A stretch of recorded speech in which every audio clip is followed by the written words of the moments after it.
Hello, everyone, and welcome back to another episode of IndieQuest, the celebration of the indie and obscure. Fellas, how are you guys doing today?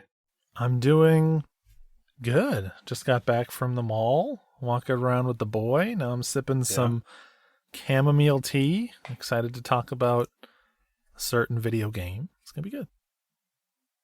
I am also excited to talk about a certain video game. Josh, how are you doing over there on the Pacific Northwest coast? I'm doing good. Just chilling. Took the day off of work today. Played a video game we're going to chat about. We could talk about that too. But pretty much just decided to take a day off and relax today. So that's what I did. So it's been nice. Awesome. And that is all the introductions that I'm going to do.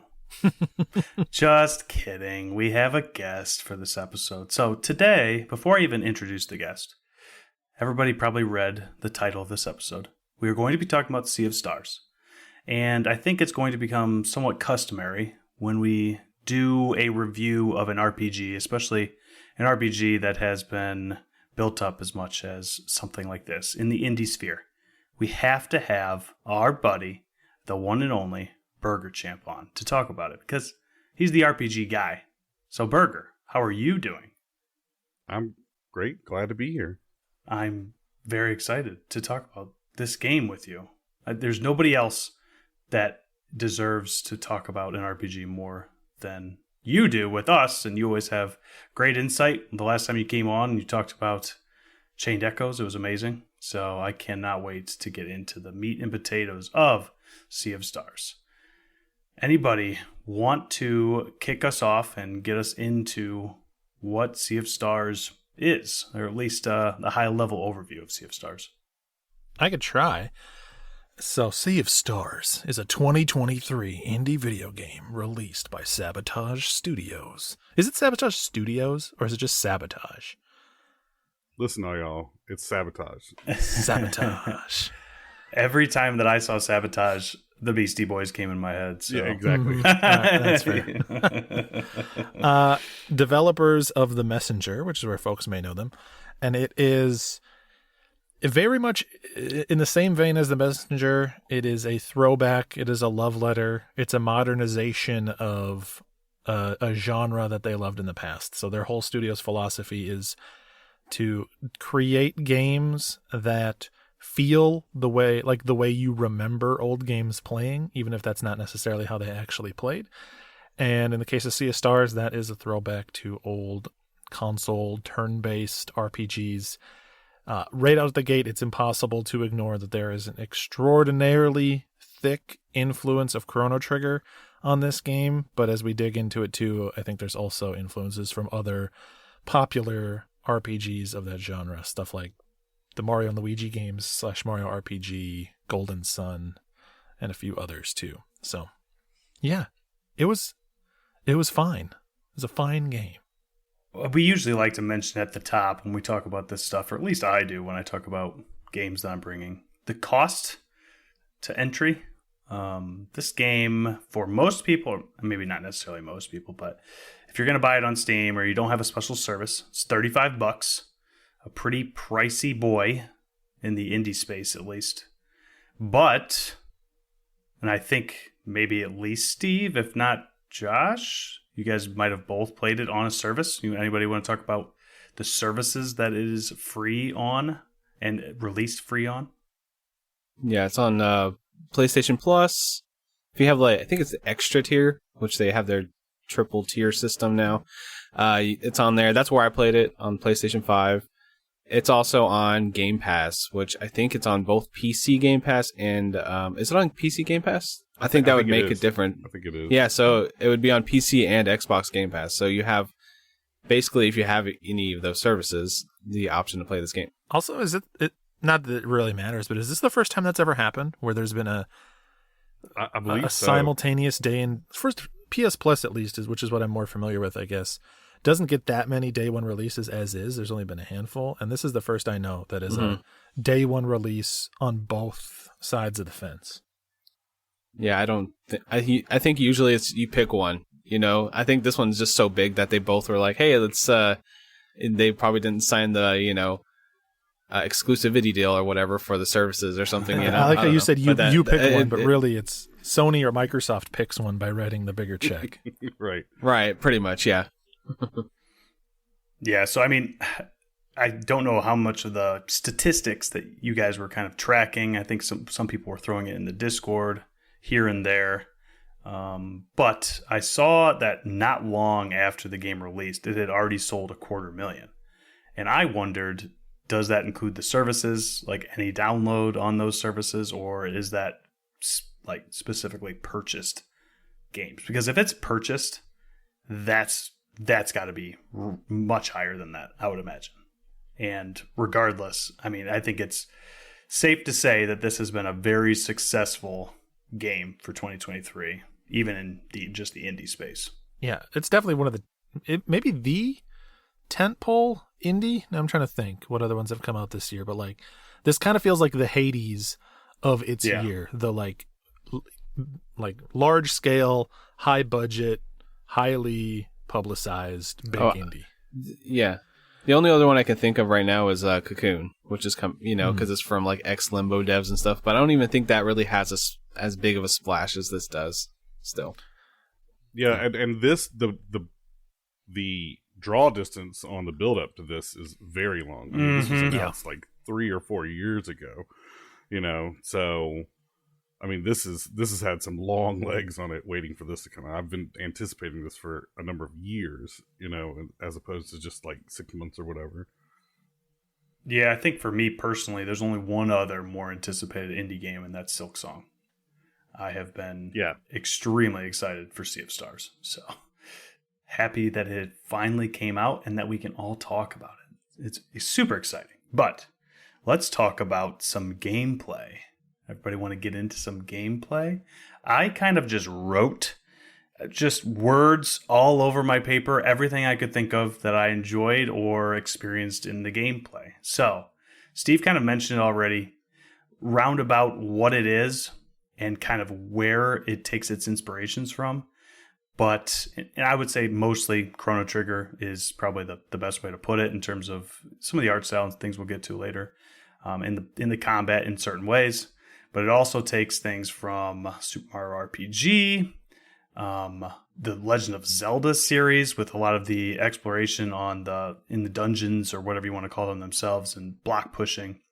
Or you could also say Golden Sun, right, for something that's more turn-based like this. Anything else stick out to you in terms of just broad gameplay stuff, guys? I mean, I was going to say, I think those are its biggest influences. In combat, the biggest mechanic that they add to sort of differentiate it, and this is where the Mario RPG influence comes from, is that everything has timed button presses. So it is turn-based. And I actually like the way that they do turn-based, which is like it doesn't display turn order like in like a meter on the side or the top or anything, but there is turn order in that enemies will take their action a certain number of turns after you've taken actions. Yeah. But anyways, the actual combat, each turn, every attack and defense, it's a timed button press. So when you attack, you can press, if you like press X at the exact moment that your weapon makes contact with the enemy, or different timings for different attacks, you'll do a little extra damage or you'll get a little bit of extra bonus. And then the same way when you're defending, when you're taking a hit, if you press the button at the exact right time, you'll usually just take less damage. Well, and it also compounds into, you can keep attacks going further and further and further, like the boomerang thing, the boomerang that you can keep bouncing off, or the knife throw. You can continue to do that again and again and again. In my experience, you had to get pretty deep in for it to make an impact on damage. Like once you've hit it a few times, like it doesn't really do more damage until you hit like 15 or 20 or something like that. There was never, after a while, I was 15 in it every time. I don't know about you guys, but you just kind of get used to the flow of it, and it's so weird that you could say that this game is a game of angles. But wherever Valere or Valerie, or I'm not entirely sure how to pronounce the female protagonist's name, but where she would always jump to a certain spot where she is so far away from the enemies. And I would just get so good at understanding how far away she was to be able to time the button presses. Well, and I would end up using that attack that has the black hole that kind of draws all the enemies to the same spot, and use that for the timing. Because then, especially if you could get them to come real close to you, you could just be tapping that button. You can get like 30, 35. Yeah, you know, that's true. I just always use that attack, and then I use the sunball attack because that is a the very strong. Sunball magic is spell. the OP attack of all attack. Between that and the combo heal, those are the two big OP attacks in the game. So, one, agreed. Two, good transition, which is to say not exactly like, but similar to Chrono Trigger, there are combo attacks in this game. So you have 3 party members that you're fighting with at any given time. And you unlock this a little ways into the game, but not too far. As you do attacks, especially if you're timing things correctly, you build up a combo meter that has 3 sort of stages to it. And then all of your characters have various combo attacks that exist between them. I think it's all duo attacks, right? There's no triple attacks. No, there is no triple attack. There are a couple of attacks that take 3 combo dots points, or whatever it is. Yeah. But it's always, to me, as far as I remember, there's only duo attacks. And positioning doesn't matter. You can always do... I thought it was kind of nice that if you wanted to do a combo attack with someone who was not in your party, it would allow it to auto-switch that person in to let you do the attack. Even if their turn was already over, it would let you swap that person in. So you could do any combo attack as long as you had the combo meter to perform it. Yeah. And it's the combo attacks, some of them are kind of exactly like you'd expect. There's the classic sort of X-Strike Chrono Trigger 2 damage dealers crossing on an enemy. But then, yes, there's a healing magic, which is that combo attack between the 2 characters you start with. And for a long time, that is like, one, outside of items, your only real way of healing. And then 2, it is like the whole game. It is just the best, like most effective heal. So it's like, I use like it a all full the heal time. every time. Yeah. Just absurdly strong. And it scales with you, with your stats. So like by the end of the game, you have 150 more HP than you did when you started, but it heals for 150 more. So it doesn't matter. Yeah. So something that goes along with the combos, and I guess more basically with the normal attacks that and magic attacks that all of your characters have, are the lock systems that come with it. I don't think we've discussed that directly. So each character, each enemy can, if they are about to cast usually a spell, right? They have a normal attack where they don't have these locks above their head, and then they have spells that they can cast. Usually most enemies have several different kinds of spells. Bosses have a multitude of spells in some cases. But basically what happens is all these spinners start spinning above their head that almost look like roulette wheels. Or not roulette, slots, I guess. And they will show a different icon depending on what kind of lock it is. And you have to attack that enemy with that type of damage dealing magic or a melee attack that will knock that lock out. At the beginning, it's a little, okay, there's 2 swords, so I'll have to use Zale for that, or there's 2 hammers, so I'll have to use Valere for that. It's pretty basic, right? But as the game goes on, and especially once your party limit expands, it can get very, very interesting. And personally, at the beginning, I was like, oh, it's fine. It's kind of gimmicky, and honestly, it's sort of unnecessary. I can almost power through everything to not have to worry about the locks. But you have to worry more and more and more about locks as the game goes on, because it doesn't hold your hand anymore. You're going to get wiped out if you can't take down some of those big spells, right? So what did you guys think of the lock system in general? Because I think that's something that really diversifies this game from a lot of other turn-based RPGs. I think it had its ups and downs. I think one of the downsides was sometimes they would just put you in a position where it was impossible to hit all the locks. You're just minimizing damage, but like you're going to get a special attack that's going to do damage on you, because somebody will throw up like 10 locks, and there's just no way you could have a combination to mitigate that. And we didn't mention before, you really have a very small magic point pool or mana point pool, and the way that you restore mana is by doing physical damage with your normal attacks. I kind of wish the timed attacks had given you more MP without I think there is an accessory you can put on that allows that. Yeah. But generally it just comes back 3 at a time. And I found that there is attack that can delay, but it takes so much MP that I could only use it even when I was maxed out on MP with her, I can only use it 2 or 3 times.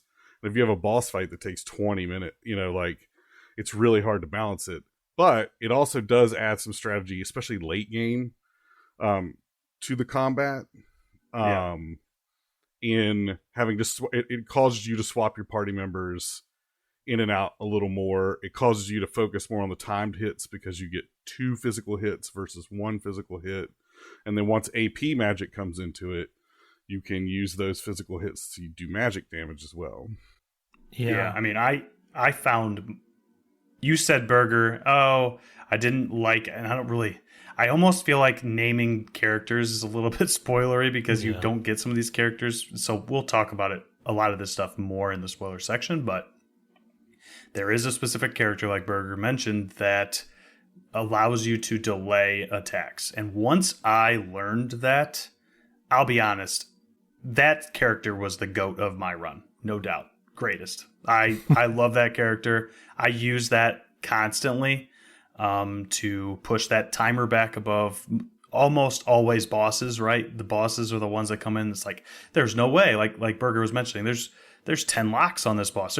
I cannot take this boss, or I cannot knock the combo out or the locks out in that amount of time, in 2 turns or whatever it is.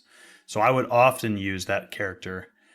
And also, and maybe this is just a difference of playstyle, right? I also use my combo magic to heal a lot, to just constantly keep my party up, especially at the beginning when that's really all you had for combo. But later on, you get combos that character that can delay with another character. And I use that combo a lot too, because it was actually a longer delay than just the other character. And I didn't have to use MP.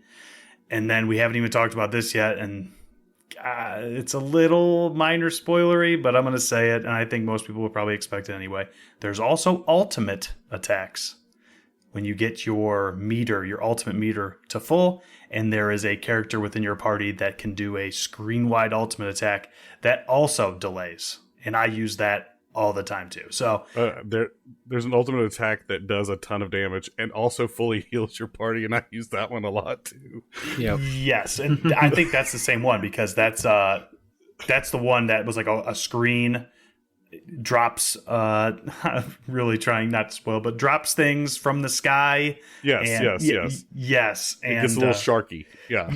Yes, and that ultimate delays the enemy as well, right? So I would use that all the time. It's like, that was almost if I had that character in my party, I was almost always waiting for a perfect time to use that ultimate, because and we should add that good.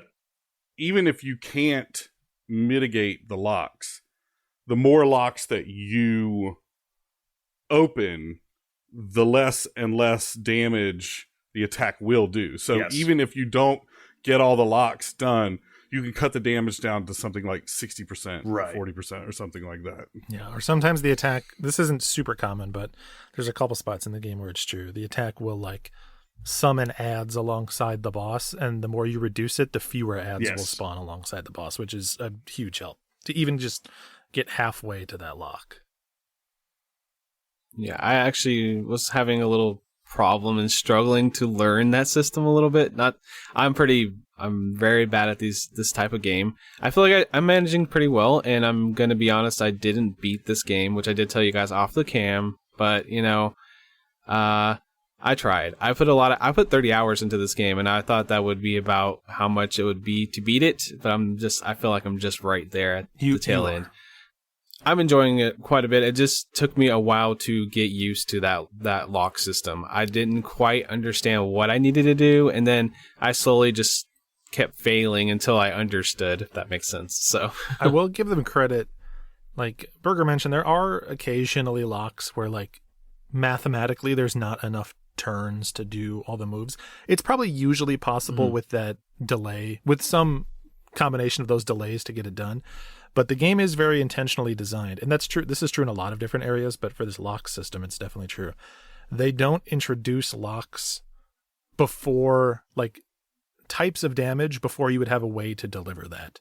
So you can usually, unless it's like a pretty large, like, set of like 8 different pieces of damage, if it's like 2 to 4, it's almost guaranteed possible in some way. Now, it might not necessarily be possible based on the timing of when that enemy started that attack versus like who you've already used in your round of attacks. But you always at least have the potential to cancel that move out if you. And the further on, some of the later characters have more than one type of. Most characters have either a sword or a hammer, like blunt damage or blade damage. But the further you get in, there are characters that have multiple, like magic and poison, and like. And you can use those to do both types depending upon which special moves you use with them. Yep. That's the other thing I wanted to mention. There are 2 more things about locks before we move on, at least from my perspective. I don't know how much you guys noticed this. I was always going after the locks almost exclusively whenever I saw them on screen. But there were times when I, like Burger mentioned, you use a character and then didn't realize that all the locks were going to come up right after that. It's like, oh shoot, I already used it. Now I can't break that lock or whatever, right? But when you break locks, we were talking about combos earlier, that actually fills up your combo meter faster. So it is, even if you cannot take all the locks down, it's worth it, because if you take down enough locks to shield yourself from some damage, to be able to build your combo meter up enough to be able to heal your party to full again, that's that rhythm that you kind of get into. And then the other thing that I wanted to mention was, we've talked about characters vaguely. There is also a character that it isn't a delay, but there's a character that if you time it correctly, you can actually knock out 2 random locks, which I don't know how much you guys use that, but I thought that was super helpful as long as you're timing it correctly, right? Otherwise, it only does 1 lock. But I think I maybe used that attack 1 time all game. Really? Yeah, I used it a couple times, and that was basically. For most of the non-boss enemies, I didn't find that doing anything with the locks was that necessary. I didn't find a lot of the normal enemies to be that super difficult. And I will say, one thing about this game is it's paced really well, and grinding is completely unnecessary. I did some because that's the kind of gamer I am, but it is tedious and slow, and you got to be real committed to grinding if you're going to grind. Yeah. They're kind of trying to shame people like you into not grinding, and you said, forget that, I'm going to do it anyway. Yeah. I mean, I only grinded maybe 3 or 4 levels, above where I was supposed to be. But also, statistically, I don't think that put me like way in front of anything, Right. So, for most of the regular enemies, up until probably the last couple of dungeons, I found that it was more efficient for me to just kind of group the enemies together, use this wide combo, use this wide attack, use this wide attack, and it usually would wipe everything out by, especially once you get, we haven't talked about it, but there's a system called AP Magic that you get, about a third of the way through the game, I would say. And maybe sooner than that. But when you hit enemies with a physical attack, they'll drop these crystals. And you can absorb those crystals, and it will imbue your physical normal attacks with magic. So ostensibly, if you're using a fire character that has a sword, when they hit using AP Magic, not only will it do more damage, especially if that enemy is weak to fire, it will knock out a lock that is a sword and a fire. So I found myself only really going for locks when I was like, well, I know I can knock this out with the characters that I have, but if it was something daunting, I would usually just use that little reflect spell that she has and just kind of take that round of hits. Yeah. I found myself balancing pretty regularly with the innate magic or AP magic, the whatever they called it in game, where you can knock the crystals out. I was using that pretty regularly to take down regular enemies, but also utilizing that with the lock system. I would often switch out characters to get someone in there when there was a specific magic type and a specific physical type, or whatever you call it, and then combo that. And I got it to the point where I could basically always time out the hit, right? So I'd be able to get 2 hits, so you can get the magic and then 2 hits of the physical almost every single time. And I would bounce that back and forth, and that's what's the great thing about that innate magic is you can utilize it to kill those other locks that you need to get rid of, but also heal back your MP. So personally, I really thought that, at least the way that I played this game, the combat system was very engaging, sometimes somewhat repetitive. From the time I started the game to the time I finished the game, I loved using Moonerang, and I know that can probably be annoying after a while. But I just loved it. I loved to get to the point where I felt like I was basically tapping my A button as fast as I could to get that thing to bounce. It was just, I don't know, it's just like a fun little rhythm thing, I guess, almost like shmup-like or something. So, but I think that unless you guys have anything else to talk about direct battles, how did you guys feel about Burger already kind of went into it, the leveling system, how the leveling played out for the party, and then also the addition to like how you get a little bit of choice when it comes to it. Yeah, and I can give an overview of it. So one thing worth noting is all your characters share one experience pool. So when you get experience, it's just kind of going cumulatively towards your entire party. Not like experience share Pokemon style where it's evenly distributed amongst them, but like there is only one level meter that everyone in your party, no matter who is in your party at that point in the game, shares. And so when you level up, all of your characters level up at the exact same time and they all get stat boosts. And then when you level up, again, very Mario RPG, it goes through each character and everyone gets kind of like a base set of stat improvements. And then you get to optionally boost one stat from like a random selection of 4 stats more than what just that level up would do. So if you want one character to be more like physical damage dealer, you can kind of spec them that way. You can't like min max it too much because the game seems to kind of like understand what stats you have that are like peaking above the rest, and then it won't offer that up to you next time. So you can't be like, this character is going to be 50 points better at attacking than everybody else. They'll slap your hand down on that, but it still means you get to like choose a little bit of a buff, like a little bit of an extra boon to your character. I will say, I thought that like the everyone sharing experience thing was kind of neat. I've personally not seen that in another game. And I always enjoyed the process of choosing a stat, but outside of HP, it's kind of hard to tell how impactful the stat choices you made were.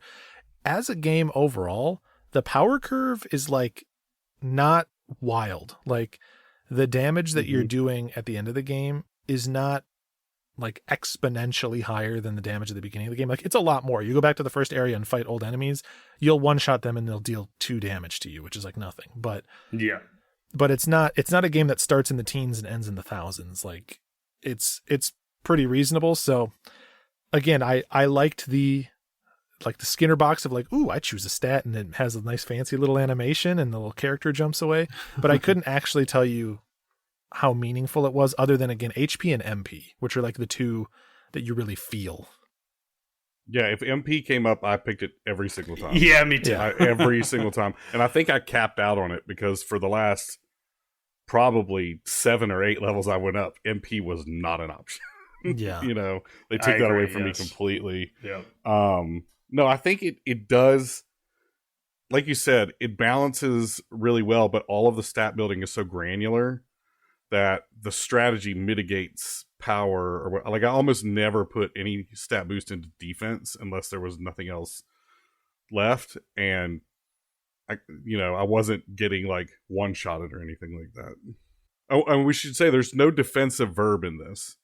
Like there is no defend option in combat. There is no. It's all give and take. There's no run away either, is there? Like when you're fighting, you're fighting. It's like tough luck, buddy. Get in there. And really, you don't really need to specialize characters too much because that AP attack that we talked about before, it makes it so that your attack combines your magic attack in with your physical attack. So every character is going to be physical attacking and AP attacking. So it's kind of to all their benefits that you have a good spread of stats across all of them. But like Burger, I also was like, mana every time I could, HP when I was like, mostly when it was like, ooh, I'm close to 100. I want a nice satisfying triple digit number now. Right. But mana for me was the big one. Because again, you start this game with a mana pool where you can afford to use one of your spells once. And then like you'll have to attack for several rounds before you get it back. And I don't know if like the full power distribution of the entire game is a spoiler, so I won't go into exact numbers. But like, again, that changes by the end of the game, but not a crazy amount. Like you're still looking at your MP meter at the end of the game too, so it always was a benefit to me to have more mana. And there was some stat in there that I didn't understand, where it's just like sometimes I would attack with a character and do like a triple digit damage, and then I'd attack with that same character with like 1 AP crystal, and suddenly it does 4 digit, and I'm like, I don't know what changed here. Like I don't know how you tell weaknesses. Was there a bestiary you could look at? There is. I can't exactly remember what the difference is, and we can talk about that here too if you guys want to. But the relic system, right, where the relic system is weird. It is not my favorite thing. I don't necessarily like to give the player a choice to make the game super, super easy or super hard, I guess is up to you. But basically, you buy these things and can toggle on and off to make the game much easier by healing your party after every single battle, or doubling your experience, or I don't know. You guys remember any specific ones? I didn't. Well, and they have ones that make it harder too. Yes, they do. And I didn't use a lot of them. I definitely did use the one that gives you a visual indication of when you get a successful button strike, because I found that to be, I know there's a sound and everything, but sometimes it was really hard to tell when you got it and when you didn't, because they don't make the numbers a different color or like a different size like they do in Mario RPG, or, like some sort of visual indicator. So I definitely turned that one on right away. But I don't know that I used many of the others. Did I use any of the others? I don't think so. I personally, I love that they exist in the game. I'm a big fan of the like build your own Sunday style difficulty that modern games have. Yeah. And sometimes those things are shipped as like accessibility options, and other times they're shipped as gameplay options. But like, I like the idea that if you're someone that is like just vibing with how the game looks, but you're like, I just want this to be a little smoother. Like, it's not a crazy hard game, but like it also at the beginning of the game is harder than you'd expect an RPG to be. Like most like turn-based RPGs like Chrono Trigger or whatever, you kind of expect the first couple hours to be just like, I tap through, every enemy takes 1 or 2 attacks, I'm sort of just like learning the ropes. You have to actually pay attention, I would say, for the first 5 hours of Sea of Stars, more than you do for the rest of the game. You only have your 2 characters for like the first 5 hours, so you don't have that third person to help you out, and you don't have a lot of combos. You don't,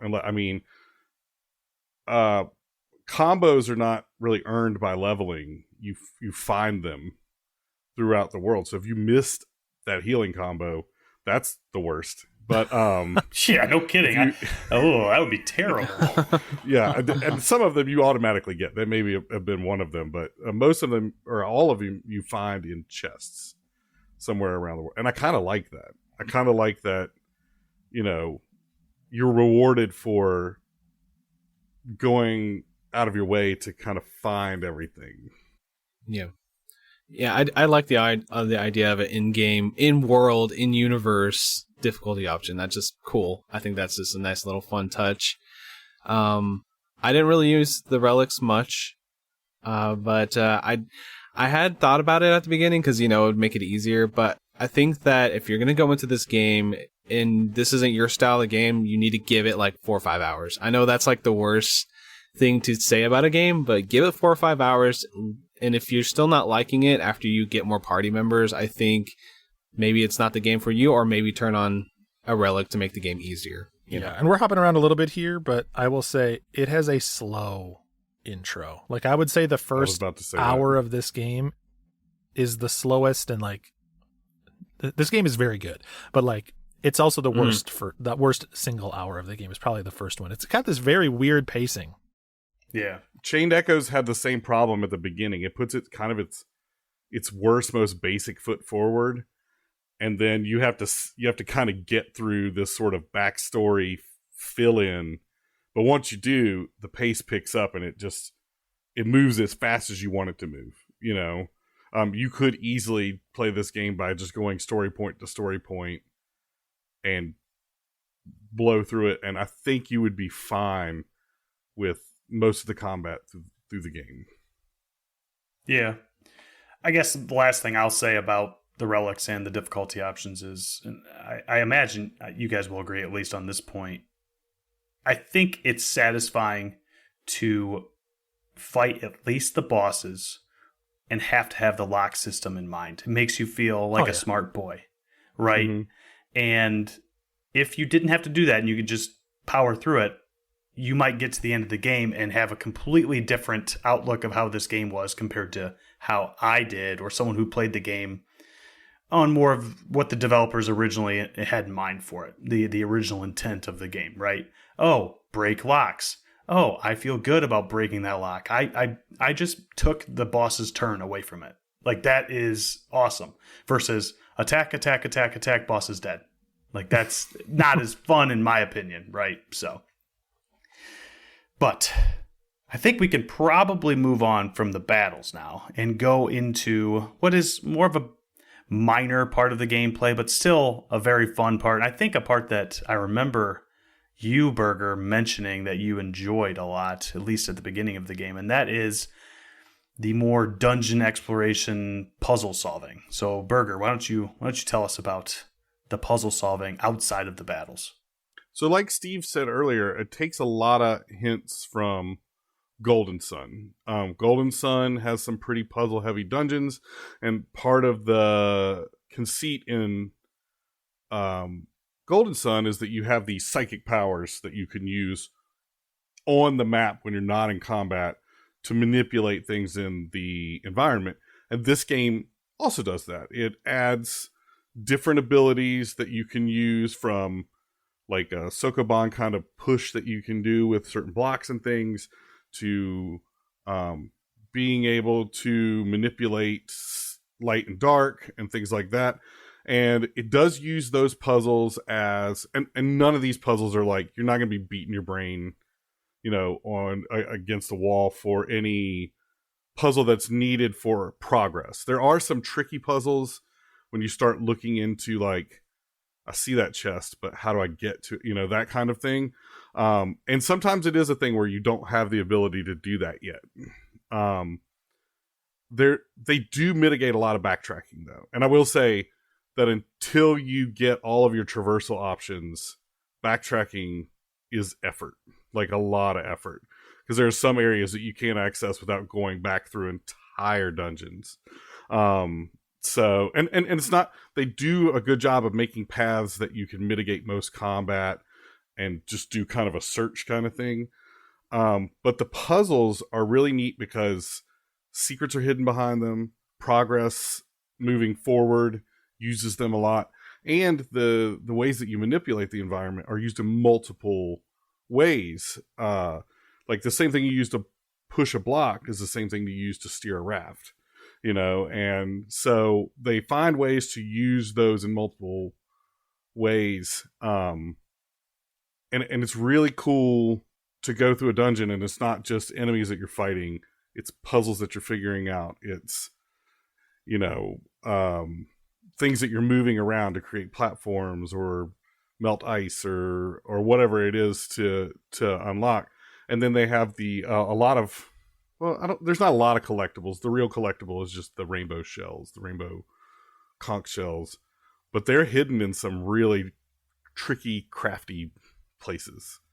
And you got to really use the environment around you to find them. I really like the puzzle aspect of this game. I thought it felt so cool after a while when you had all the tools at your fingertips, that you found all these Zelda-like tools that you can move around the dungeons. For an RPG, it felt so kinetic at times. Like you could just fly through some areas when you had your certain tool. I'll just mention it. It's a little spoilery. You get a grapple after a while, right? And once you really learn how to utilize that grapple well, you can just fly through the dungeon because it'll just be, oh, there's a point to grapple to. There's a point to grapple to. And you're just moving much faster than I can ever remember doing in this type of game. So I thought that felt really cool. And I also enjoyed the puzzle aspect a lot. Like Burger said, it's not hard most of the time, but it still is like, oh, that's cool. That's fun. That was a fun little teaser for my brain, and then moves you on to the next part. So the best tool they give you is the ability to jump up and down walls. It's a game changer, man. Yeah. It's so weird to think that that's like an innovation, but yeah, the fact that you can jump up or down any, like, I don't know, like 10 foot wall maybe or so. Mm-hmm. Yeah, it's something you could jump up to in real life. Like a 7 or 8 foot wall or something. I mean, I appreciate you think that I could jump up an 8 foot wall in real life, but you could land on your feet on top of an 8 foot wall. yeah, exactly. No hands at all, baby. Well, and there were a lot of times where there wasn't a puzzle, and I'm like, how do I get to that? And it really was just I had to climb 2 steps to get to a platform that took me there, And so yes, we've been so conditioned to be like, oh, there's a tiny knee-high wall. I have to find a way to go around somehow. But it's like, no, you can just walk up steps. What an innovation! What a kindness. Once I got that grapple, that's how all battles started. It absolutely just grapple right into it. Yeah. I was gonna say, I think that another thing that's additional to the puzzles is just the art direction in like how everything kind of blended in. Sometimes it's not in a bad way either. It's like, where are the handholds? How can I get up there? And then you kind of look, and it kind of like the art team did like a different type of grate or a different type of rock to jump up on. And it always looked like it blended in. It was part of the scenery, and it wasn't just here's a yellow handle to get up to the next area, which I thought was pretty cool. To that point, I think that this game is very clever about hiding treasure chests in particular in plain sight, but in the spot that your eye wouldn't focus on. So very often a treasure chest is like half obscured behind a tree, or even more often like just in plain sight, but in like the shadowy part of this otherwise like colorful cave. And it's so funny how easy it is to walk right past that when your eye is distracted by like the shiny crystal bits. And then you look back at it and you're like, it was right next to me, and I just didn't see it because I was so focused elsewhere. They clearly, again, going back to like my general thesis statement on this game, is that it's very intentional. Like they knew when they were designing each of these rooms, each of these locations, like where your eye would be drawn to, what the interesting thing in the room is, and then they knew to be like, tuck something on the other side of that to see if they're really paying attention. They could have easily done what I would call bad game design thing, where they hide the treasure chest literally out of sight, where you have to just go behind stuff and start clicking A and hopefully you find the thing, right? It's like bombing a wall randomly, right? Trying to find the hidden passageway. Yeah, very Zelda 1. Let's just burn every single tree until something happens. And there are 1 or 2 of those rainbow conch shells that are not in sight, but there's a clear like path going off to the side. Right. It's clear that you can walk behind this whatever it is, and that something's back there. And as soon as you get back there, it brings up the little indicator that you can interact with something, and you know that you found something back there. Yeah, there's basically nothing. There's maybe a couple here and there, but I would say there's pretty much nothing in the game that if you ended up having to look it up, you would ever say to yourself, well, how would I ever know to do that? It's like, it's always I should have probably been paying a little bit better attention there. Yes, exactly. All right. So, a couple more major gameplay things. I guess one thing before we get to the majorest of major gameplay things. How'd you guys like fishing in this game? Good. It's simple. It's maybe Yeah, it's a little really easy, easy. but like, Yeah. it's fine. It's fun, enjoyable. It's just like fishing in any other game. It's just peaceful little diversion for a couple minutes. And there's the side diversions in this game. I find them all enjoyable, but my biggest problem is that once you've completed whatever it is, I'll call it all the fish in that area. There's not really a reason to keep fishing. Once you've beaten somebody at the other mini game, there's not the champion or whatever. There's not really a reason to sit and continue to play matches over and over and over again. So even though the diversions were enjoyable, I kind of wish fishing had a little more something to it. And it took me a couple times to figure out that there's a big bright lane that moves back and forth in the middle. But I kept doing the thing. Did you notice when the fish jump out of the water, you can hit the button and it'll knock them senseless, and you can kind of drag them I didn't in? notice that. Yeah. No. Yeah. You can. It'll make little stars show up around their head, and you can pull them in. I didn't notice the light thing until like the third or fourth fishing spot, and I was like, this isn't hard, but it takes forever. And then once I figured out the light thing was there, I was like, oh, this doesn't take long at all. I will say, man, those fish, they must have hated to see me coming, because it was a bloodbath. Anytime I'd show up to a lake, I'd come rolling in like 4 minutes. I would completely drain the life out of that lake, every single fish, chop them all up, walk out, and never return. Like, just a massacre. The stars around the head made me think of something we forgot about in the combat. There is no, unless your whole party dies, there is no permanent death state. When a character is knocked out, a certain number of stars will appear above their head. It'll be 2 or 3, 1 or 2 or 3, and that's the number of turns, and not just turns, but not individual turns, but total turns for your whole team that it will take for them to resurrect. If you go through your other 2 people 3 times, that knocks out 3 stars, that person will get up. And that also builds into the strategy. Because if you know that if one person's going to take that hit and they're going to go down and they have to go down, but as long as your other 2 characters have enough HP, you could probably absorb that and let it ride until they're back, Yeah. The major thing that sucks if you have a party member that is KO'd is you cannot like switch a back character in for that downed character, which is kind of a bummer. And once you have one party member down, and especially towards the end of the game where the locks are starting to build up, it can quickly snowball, I found, right? Where it's like, we're staring down the barrel here. We need to do something. And that actually leads me into something that we've also forgot to talk about that is related to combat and fishing. And that is the foraging, I suppose, that you can do. And then also crafting that you can do with those. So I very rarely used items that you have to cook, I suppose, at bonfires. I very rarely used those items in battle until I was like, oh shit, I need an item, and then I was always happy that it was there. So I'm wondering what your experience was with crafting of the items than actually using the items in battle.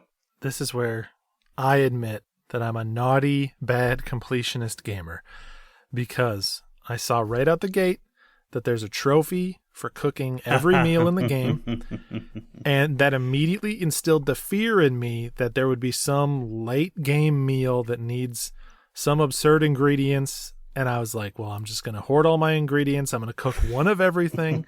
And then I did on occasion in like real dire straits, like you mentioned, like when it was like Steve, you either get a game over or you just shut up and eat the poutine. I would eat the poutine. But most of the time I would not do much because I was always like, I don't know. I want this trophy to be easy. So I kind of didn't use items all that often. I also cooked one of everything, but barely used anything. Yeah. Like once you get the highest food that heals hit point and magic point for the whole party, Like I just sold everything and made a bunch of those, and that's the only thing I carried around. So yeah. I mean, I had a similar approach, I suppose. I did not do the completionist thing of cooking everything. Although I did notice that achievement, and I started to towards the end, but I didn't catch it at the beginning. So I was like, I don't remember what I have cooked and what I haven't cooked. And now I just got to go through my entire list and cook everything because I can't remember. And there really aren't that many. There may be 30 things that you can cook. If even. Yeah. Maybe. If even that, So it's not really that much of a hassle to cook everything. I will say money is a real problem early on. And then there's almost like a light switch, a point where it is nothing to you anymore. Yes. Yeah, I agree with the food. Like, I barely ever use it. Sometimes if I knew that it was going to be a minute between some of the smaller battles, I might just use the food to level my dudes up real quick. Or not level them up, just heal them up real quick before the next battle. And then occasionally I would do a revive every once in a while, because there's revive food. So, but besides that, that's about it. Most of the time I just use like the actual combos or spells to heal up. Well, as far as healing goes, they're very generous with the campfires that you use to save and to heal. They're very generous with those. So yeah, and I would say maybe once or twice that I did that. I was like, it's been a minute. Let's just heal up just to be safe. I don't want to die and have to go back to the loading area and come back. So yeah, I personally love the save spots in this game. There was always a book for you to save right before every major fight.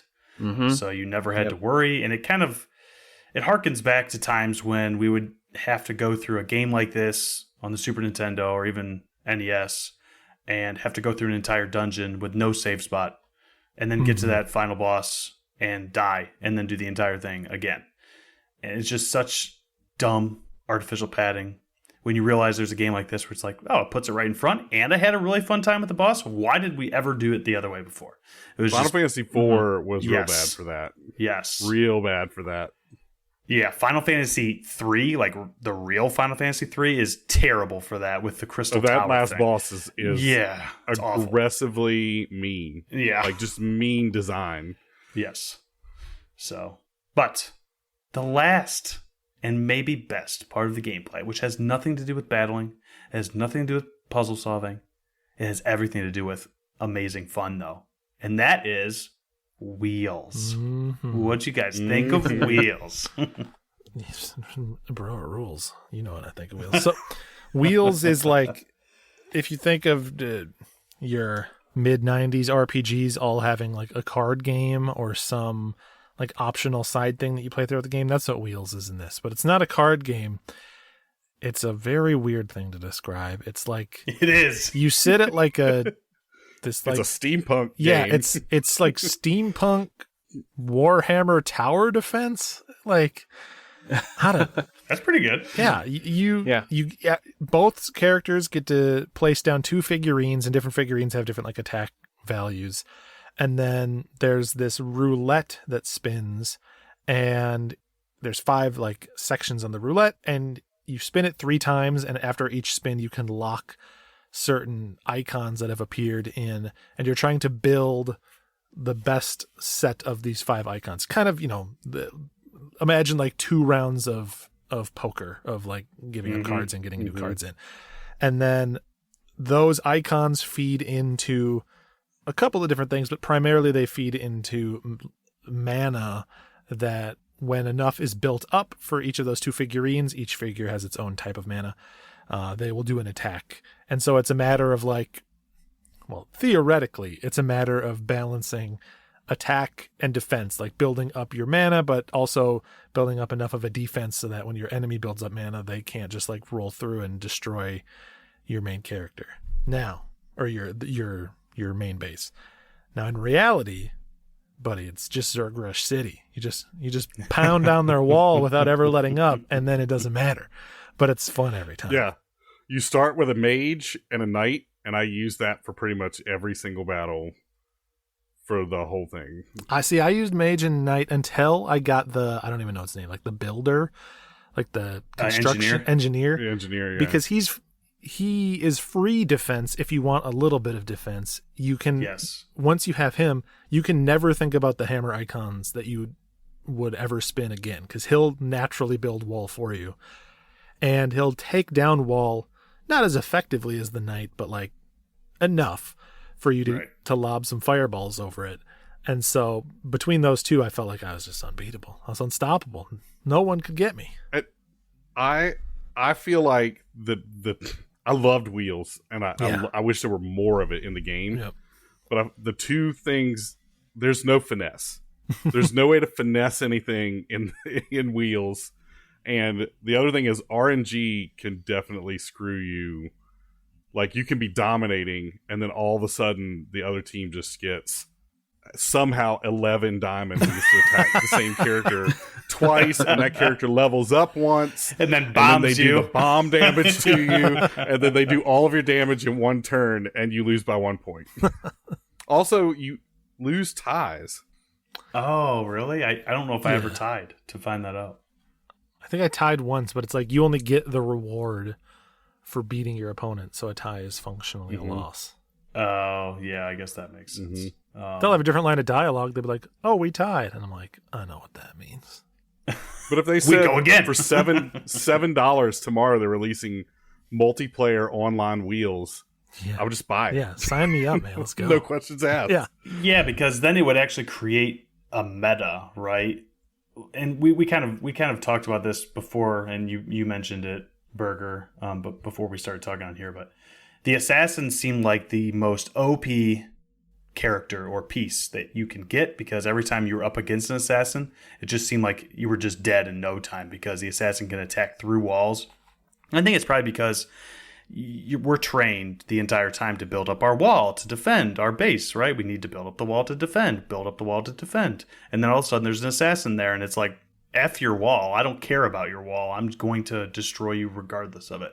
And the other terrible thing about the assassin, at least when you're going against an assassin, is not only do they attack your wall, but they also make a notch or two of your character come back out. Mm-hmm. So if you put the notches all the way down, you're about to attack, the assassin always seemed to go first and hit me back out. So I lost my attack for that turn, did a couple points of damage, and it seemed like the assassin only took like 3 diamonds or 3 total notches down to get to go again. So it was just constant.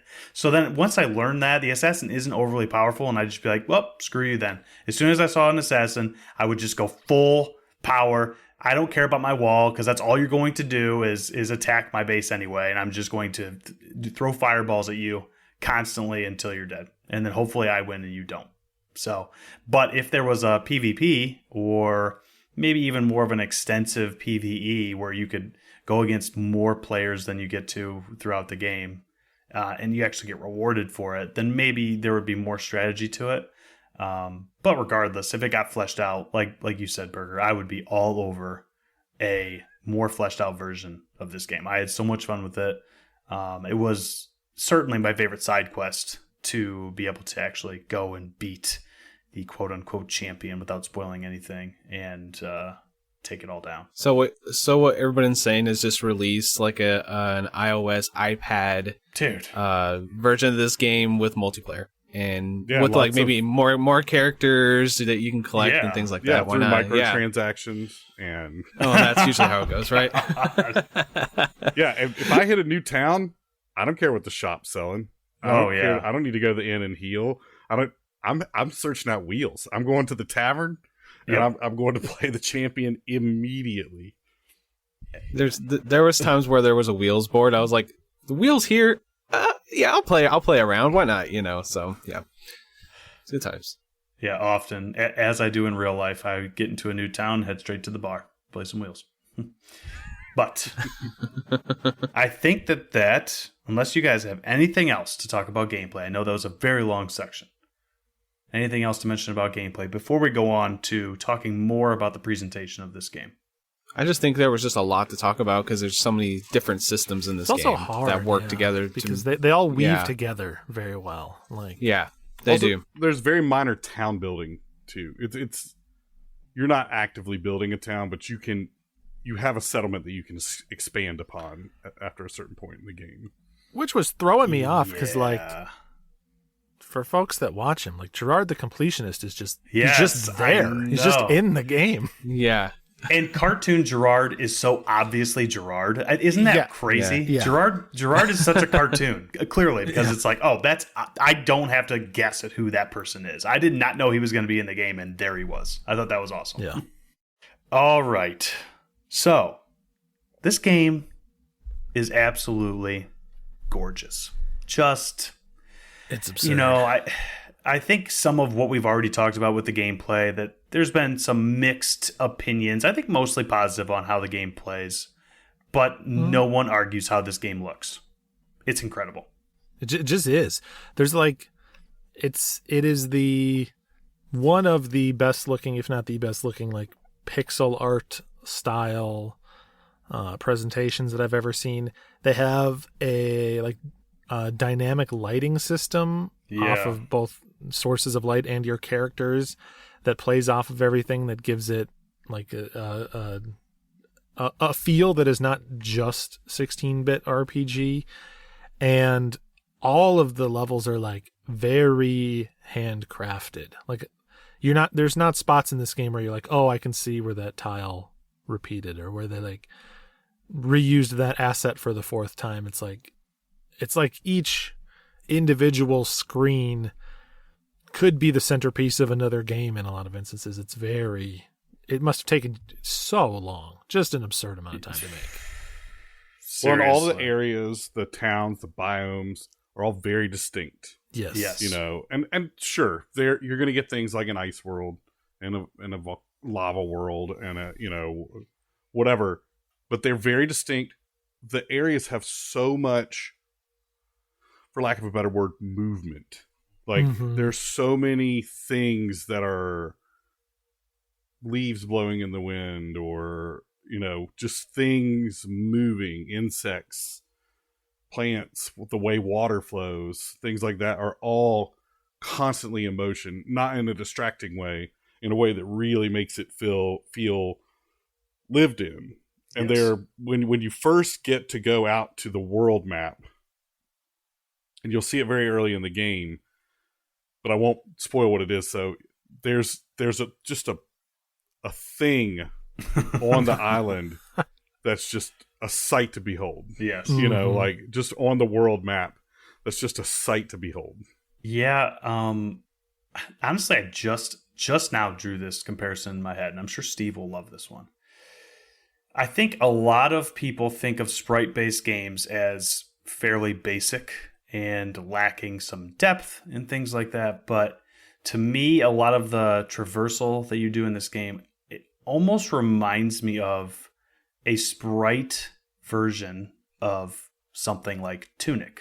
Because Tunic is absolutely gorgeous and extremely detailed, but in that more plasticky 64-bit type of style, right? Whereas this is like just like that game and just that amount of detail, except for 16-bit. And it's wild. I mean, really like 32-bit, but it's wild that they were able to do what they did. The trees are constantly blowing. The fire is constantly moving when you see it. The water is constantly moving. There was one level where you're going through it and the mushrooms all sing to the song. I don't know if you guys remember seeing that. I just thought that was the coolest thing ever.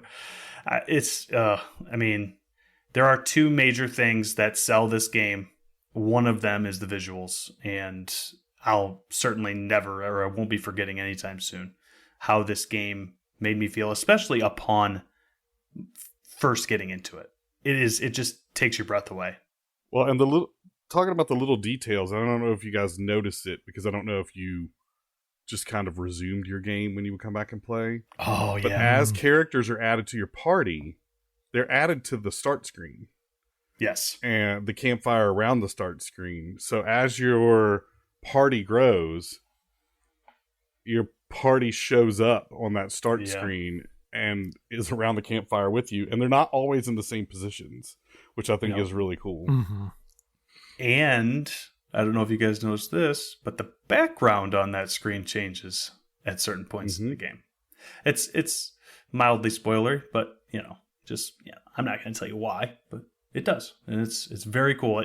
When I jump back in at that time, I'm like, oh my, like they did not have to do that. They did not have to do that. It's the amount of detail is insane. Yeah, that's pretty much what sold me to play this game in the first place, was just seeing a video or some screenshots, whatever, and I was just, that art style looks so beautiful. I just want to be in that world, and then I just want to continue to be in that world because every single area I know is going to be finely crafted, every tiny inch of it, and I just want to see the beautiful, shiny thing that they decide to do with this next world. I mean, like, they do some really cool stuff with pixel art. Like, you'll be up in this, I don't know if this is a spoiler, but you'll be high up in the sky. And there'll be like a glass floor, and you can like see out underneath the glass floor to like the scenery down below, and that like parallax scrolls just right. It looks beautiful and perfect, and just all the little things like that. Just like so many flourishes. So yeah, that's, for me, this game is like just a feast for the eyes, and that's the main reason I wanted to play it. And it did, it delivered over and over again. So yeah, it screenshots very well. Yeah, there's a lot of little nods to the history of RPGs too that like reward you, whether it be a line that's taken out of Chrono Trigger or like a little music sting that's similar to Suikoden, or something like that.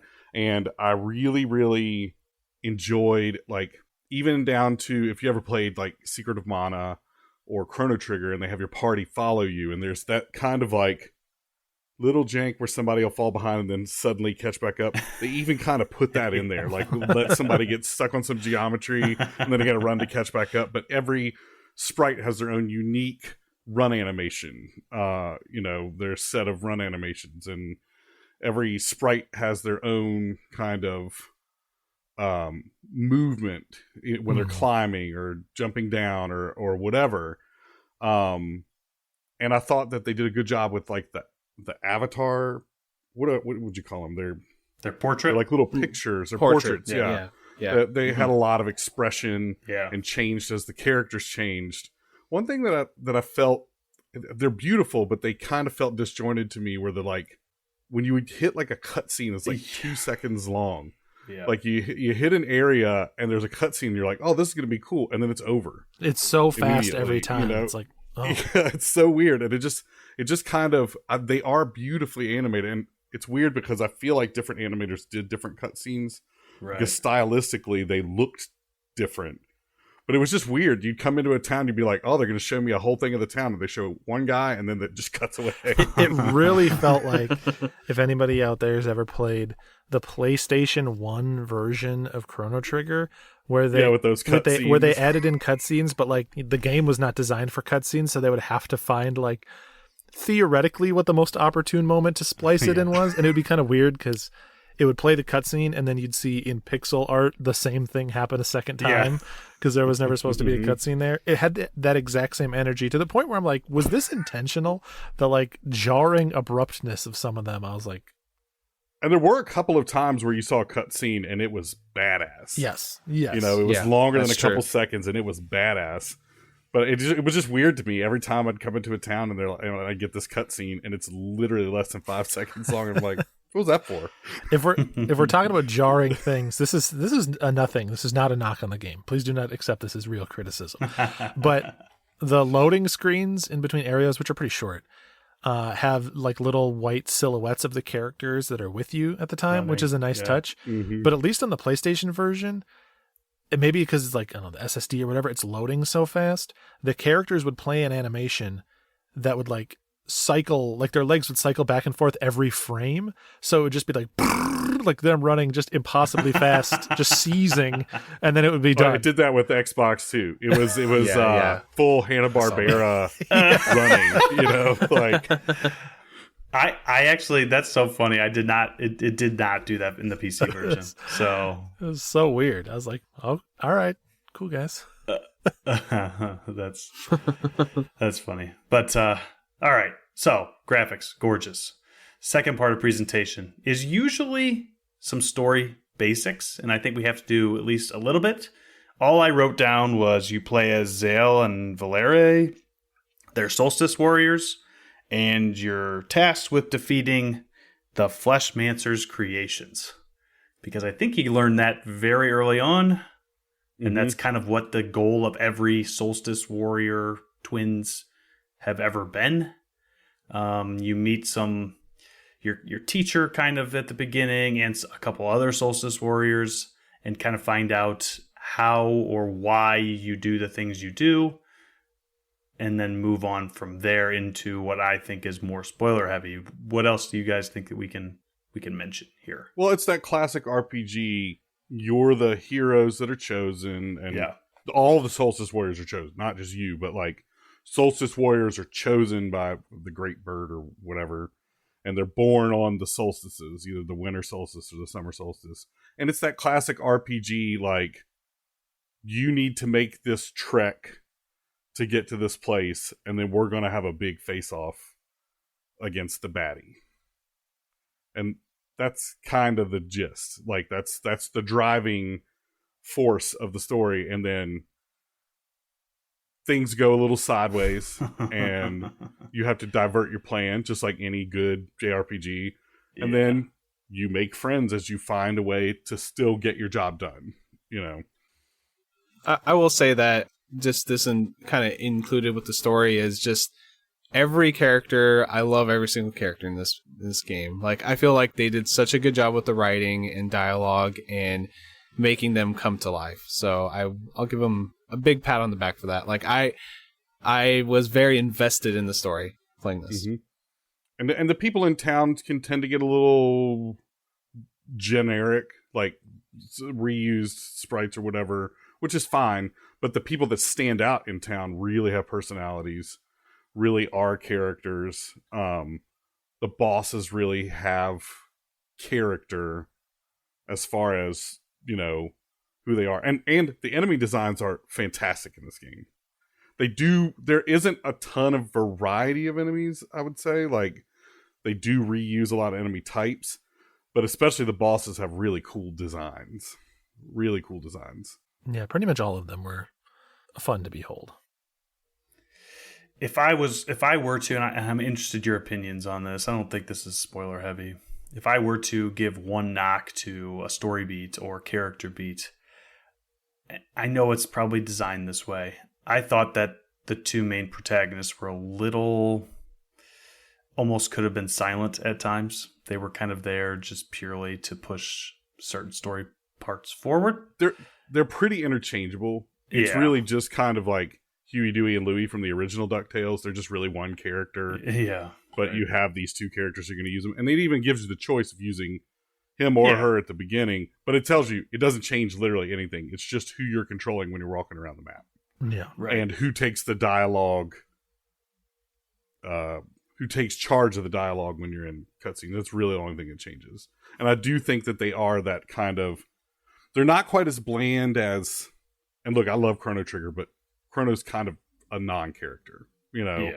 Yeah. Cloud is for a lot of the game kind of a non-character in Final Fantasy VII. You know, because he's meant to be the player avatar. You know, right. He's meant to be the person that you're putting your values onto, and they kind of fall into that trope. And I think that they're kind of interchangeable as one person. But I do think by the end they really develop into something real. You know, the bond that's holding all of these characters together. Well, that's Garl, really. Garl, best boy. Not every RPG can be like Final Fantasy VI, where every character has this amazing backstory, I suppose. But at least at the beginning, it is a little. I would say that anybody that hasn't played this and is listening to this review, push through if they are maybe semi-boring at the beginning, because you get a lot more context as you go on. But I think that will lead us right into the other major selling point of this game, and that's the music. Some tunes in this that are absolutely amazing. Same guy that composed The Messenger, but also they brought in guest composer Mr. Mitsuda. And I don't know if you guys could tell, but there are certain parts of this game where you can just tell that Yasunari Mitsuda did that song. We talked earlier about the town building section, Mirth, right? That is clearly a Mitsuda. It sounds like it's straight out of Xenogears. It's amazing. It reminded me of the overworld, super serene Xenogears theme. But yeah, what'd you guys think of the music? It really, well, first off, it's incredible. It's very good. It's a 10 out of 10. But I almost could identify the Yasunari Mitsuda tracks by the fact that they weren't sounding like something from The Messenger. Like, if you've played The Messenger and you're familiar with like that sound palette and that musical style, like some of these songs sound very, very similar to something in The Messenger. In fact, some of them, I don't. Some of them are taken wholesale. Yeah, some of them are songs from The Messenger because this is not relevant to the story at all. But like, this is a shared universe in that like these games take place in the same world years and probably a long, long time apart. But like, you go to some areas where it's just playing the song from The Messenger because this is that same area. But even the ones that are not pulled from The Messenger, like big Messenger energy. Which is to say, like, very catchy, upbeat, high energy, chiptune, electronic type music, which is like it's all Earworm City. Every single track gets stuck in your head. Yeah, I just had the just basic battle music in my head, like since I started playing, it just constantly in my head, running forever. And there's a lot of it. There's a lot of individual, unique songs, even within a single area. There are multiple songs sometimes that you go into different buildings in different areas and there's different songs. There's a lot of music to latch on to. And sometimes songs are recomposed to have the same like melodic structure, but to more appropriately match like the tone of the environment that you're in now. So you'll be like, oh, this song is familiar, but it has like a slightly different sound palette or like a slightly different vibe, a slightly different tempo. Yeah, we mentioned it earlier that there is, I mean, you're Solstice Warriors. One of you represents the moon and one of you represents the sun. So there is a day-night cycle in this game. And almost every single area has a nighttime song and a daytime song. And it's really the same song, like Steve was saying, like melodically, it's the same song, but they use different instruments.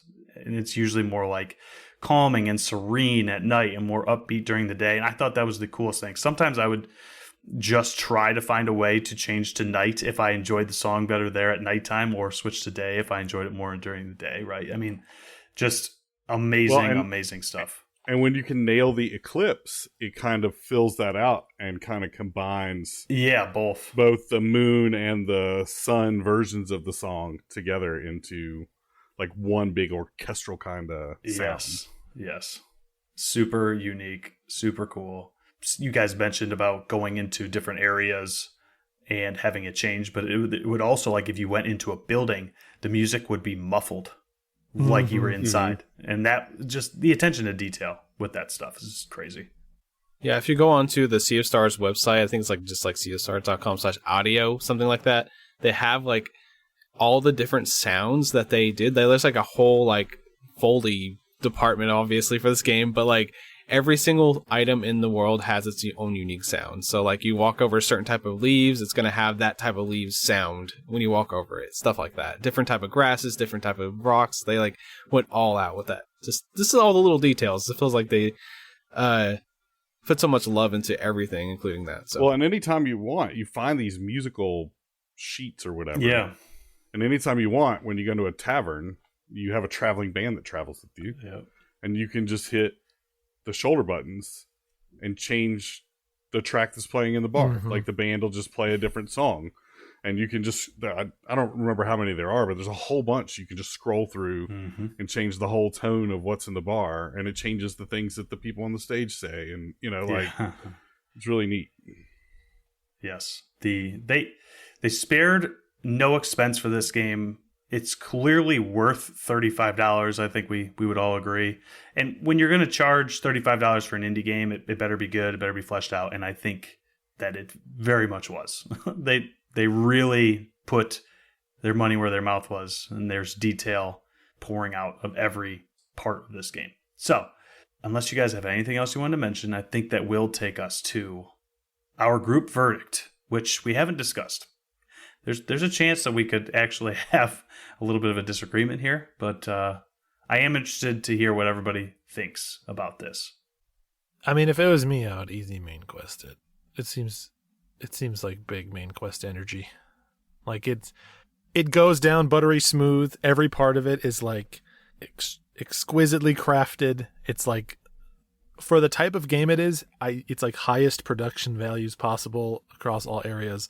I think it's like gameplay difficulty balance is pretty well done. Story is compelling. Like, I can't imagine putting another RPG on the main quest and then putting Sea of Stars on the side. Well, what would I put? Some garbage like Chained Echoes on the main quest? Put freaking Sea of Stars on the side quest? I don't think so, buddy.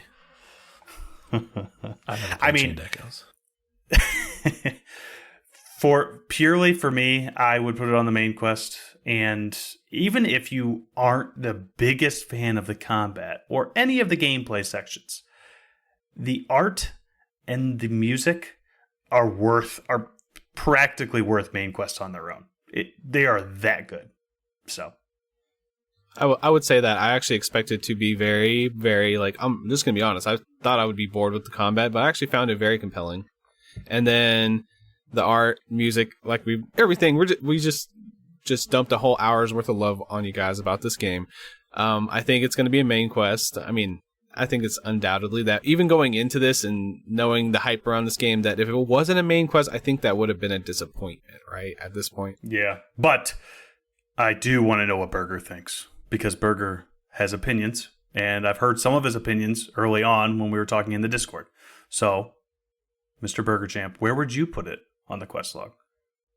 I think there were times, I think the hype cycle didn't do this game favors in certain ways, where you expect to be blown away by certain things, and it just ends up being like competent at that specific thing, or But I don't think there's any way this can't be a main quest game. It's what I would say is the definition of an entry level JRPG. Yes, where for people who played a lot of JRPGs can tweak it to play the way that they've always played their JRPGs since the NES and Super NES. But for someone who's not well versed in them, it doesn't matter that you're going to miss the nods to old RPGs or whatever. There's going to be enough that you can, with the relic system, you can tweak and make it easier, or and then you can turn it off once you feel more comfortable with that particular system or whatever. There are so many little tiny things that you don't notice until you're in the moment, like how satisfying the level up animation is, where it is, everything just takes off. And I was so excited every time. Yeah, absolutely, because they don't give you really good long glances at how much experience you need to level up. Yeah. So it's a surprise almost every time. Yeah. But that animation just really is exciting, and I just love the way it's done. Everything, you almost think the game's frozen up for a second. You're like, what happened? And then it just lifts off like a shuttle. Yeah, so good. But I just think there's so many little things that pile on each other to make this such an approachable experience, such a well-balanced experience, that kind of all of us kind of have different play styles, but we all got something out of the combat, the puzzling, the everything combined, that, the whole package together, like you said, even if there are some things that are just these little things that grind against you or something, the overall package is so strong that just kind of becomes, I can cope with that, that kind of attitude. It really shines through. You were mentioning about, that people are nitpicky about this game, and I agree. They clearly are, because right now, and this isn't bad, but the Steam percentage or whatever of positive versus negative is 87, which is good, perfectly good, right? That's got to be a good game. If I saw an 87%, I'd be like, that's a good game. I should get in on that. But there are so many games that I've played that were 90s that are nowhere near as good as Sea of Stars. I would love to see that 87 score weighed against time of play. Yes. Yeah. You know what I'm saying? The first 2 Like, hours are an 87.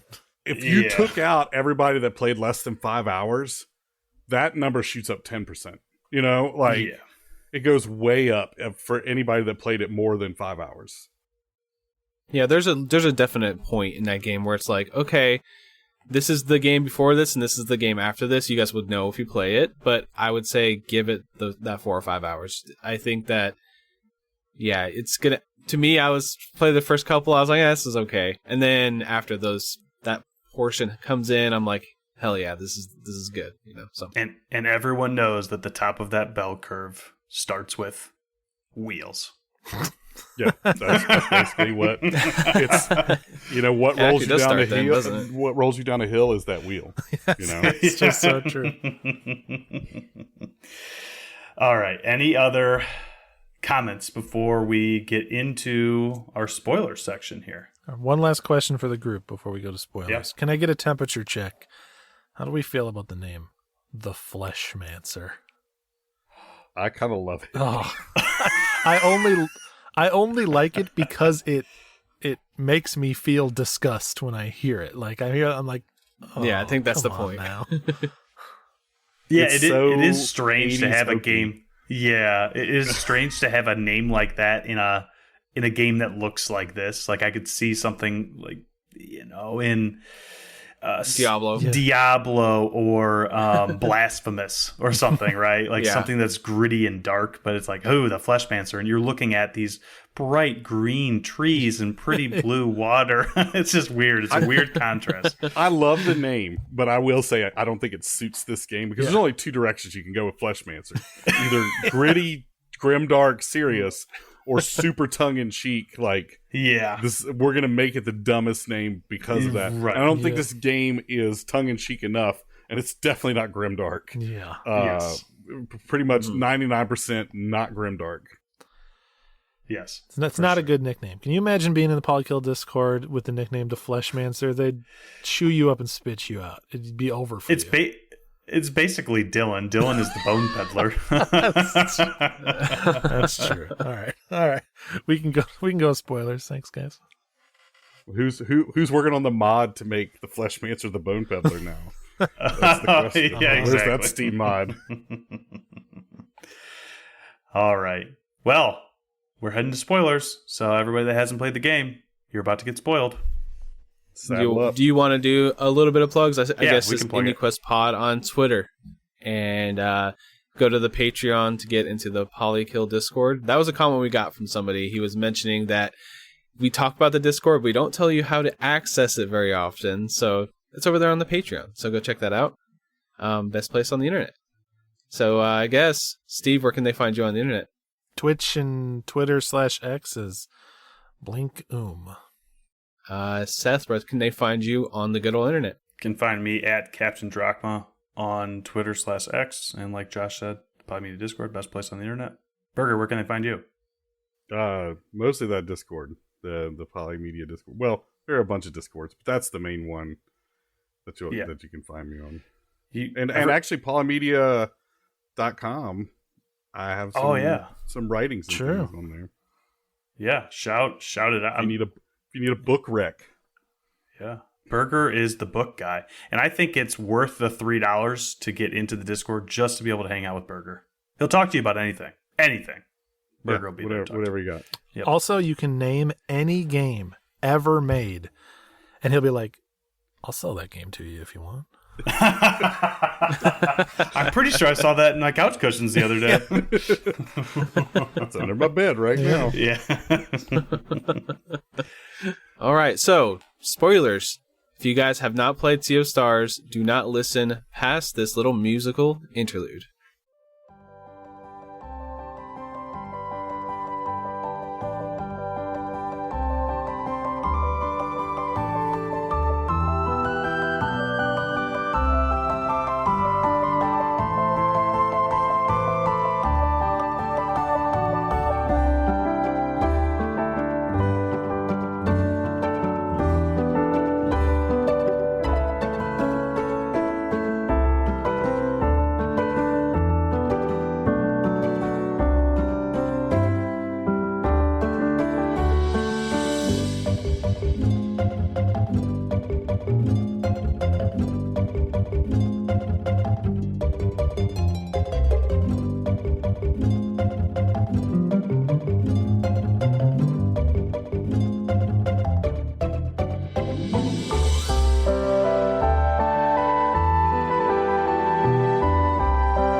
All right. Who wants to kick us off with spoiler? Usually we're just like all over the place. I don't want to go like deep like, hey, let's just talk about the end of the game right at the beginning. But let's ease our way in. I guess here's what I'll do first. We were talking about a character earlier that can make bosses and enemies be delayed. My favorite character, Sarai, or at least that's how I say it, Sarai. I love Sarai. I love the whole Sarai arc. At first I was like, oh, pirate, but ninja. But then what? Like, and I love the achievement you get with that too. It's like, oh, you thought it was like, obviously, oh, it's pretty funny. You didn't know that she was a pirate, but did you know she was a robot? Like, that was freaking wild, dude. I that blew me away. I will say, I did want to be like, now that the reveals happen, like, can you put the mask back on? Put the scarf back on. I thought the exact same. I agree. It's a bit much. It's a little like Snatcher with your skin burned off here. I would like to go back. Well, yeah, it's very Hanna-Barbera character again, like a little metal jaw. It's like I'm happy for you, but you're wigging me out a little bit here. When she would have tears in her eyes or show that she was happy, it was like, this isn't exactly doing it for me based on your portrait. Yeah. Like, it's kind of weird, but still loved her. And I guess I know I said like let's stick to early spoilers, but I'm already talking about her. What did you guys think about the Sea of Stars, and then also where you go after the Sea of Stars? I will say that the transition through the Sea of Stars is the prettiest 30 seconds of any video game ever made. That was and I kind of had hoped that when you go to that other world, navigation would be that behind view. Yeah, I was thinking it was going to be. I was like, oh, are we going to get like a little... And that would be the difference between the two worlds. Is one is from behind, but I'm going to tell you, that's not the only time that they change up the gameplay. And the other time they change up the gameplay, I wish they'd incorporated that way more into it. So you're talking about that I don't know how spoilery you want to get. The final boss fight, when they change things out on you, I wish they'd incorporated that several times more in the game. Yeah, I mean, we're past the fold. I'm just gonna say it. All right. Okay. Hey, listener, if you're hanging around now and you're about to get mad that I'm spoiling something, that's on you. It's on you. Okay, we won't just spoil this game. We'll spoil all the games. Yeah. All right. You guys ever seen the movie The Sixth Sense? You're not going to believe this. That M. Night Shyamalan guy. Yeah. But yes, during the last boss fight, actually the very last fight of the game, is a scrolling vertical shoot 'em up, and it's pretty good. Yeah, it's not that bad. Yeah, it's not going to blow your mind. It's good. There is an ending, and then there's a true ending. And they do have a shooter section. It's just kind of a little bit tougher version of the same shooter section. I will say that I think that the true ending boss fight was my least favorite fight in the entire game. It felt, assuming we're talking about the same one, because you said earlier before we started recording, you said true, and I was like, oh, maybe I know what I'm talking about. But if we're referring to the boss fight after you fill your party. It was like 3 times longer than any other fight in the game. It was and you so long. Barely hit the boss at all. Yeah. Like, you spend most of the time fighting ads, and then you get to hit the boss twice, and then he calls more ads, and you spend another 10 minutes fighting ads. You know, it's so much longer than everything else, and the pattern never changes. I never fell below a certain hit point threshold. I just kept using the same abilities over and over and over again. They were always successful, and that boss fight just goes on and on and on of you doing the same thing over and over and over again. Drachma, did you do the true ending? Oh, no, I did not. But now I know what happened. So Garl is the hero. He's the one true hero of the story. Dude, yeah. Garl's the main character. Legit, Garl's the main character of this game. Like, Yeah, he is. Best boy. Yeah, he is. He is kind of the thing that is the catalyst for the whole game. He's the one that, when you come to a village, he's the one that comes in and talks everybody into everything. Yep, he always is the one that He's steps the one forward. that makes, right, he's the one that makes the sacrifice. He's the one that has the vision, that figures out exactly how to get everything done. Like, he is the catalyst for everything.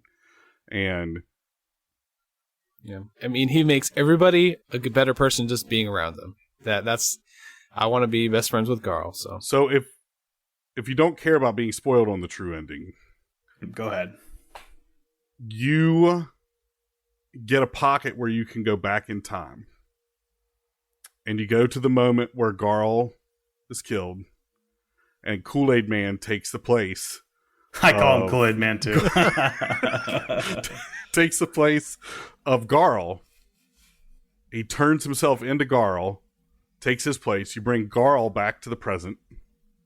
Then you go to the tree to Garl's grave, and you dig up Kool-Aid Man, and you have all 6 party members back. So you have everybody. I was going to say, it was simultaneously great to see. I was very happy to have my boy back. I was like, yes, thank you. But it was also like, I was like, guys, this is like really Chrono Trigger. Like, this is like 1-to-1 Chrono Trigger in a way that's like kind Instead of of obvious. a dummy, Yeah.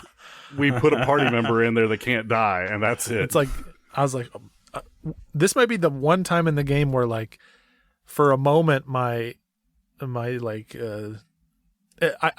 had a moment of clarity or a moment of focus where I was like, this is maybe one step beyond homage into like just copying. But I will say, since I, or the general population that don't do all that side stuff to be able to unlock that, you wouldn't get to see it. So it is still kind of an Easter egg, right? It is actually a fair amount of work to get to that point. Yeah. It's not like hard work, but there's a lot of tiny little pieces that you got to put together to get to that point. So then when you get to that final face-off where you have to fight his second hand, Garl steps up and is like, no way, asshole. You're going to fight me, because if you're going to do I'm not going to fight your second hand. I want to fight the real thing. So then you fight the real Fleshmancer. Yep. A for real. He literally throws an apple at him, like, fight me, dork. Yeah, he throws an apple in his face and says, fight me. And so then you fight the real Fleshmancer. Now, the ending after that is not really tremendously different from the original ending, other than Garl exists. After that, you get all the flimsy hammers. You can do a task, a secret dungeon that allows you to go and dine at this restaurant that you couldn't get into. Yeah. And it has a very nice little Mass Effect 3 DLC where everybody gets their own they have a little dinner and everybody gets their own little piece.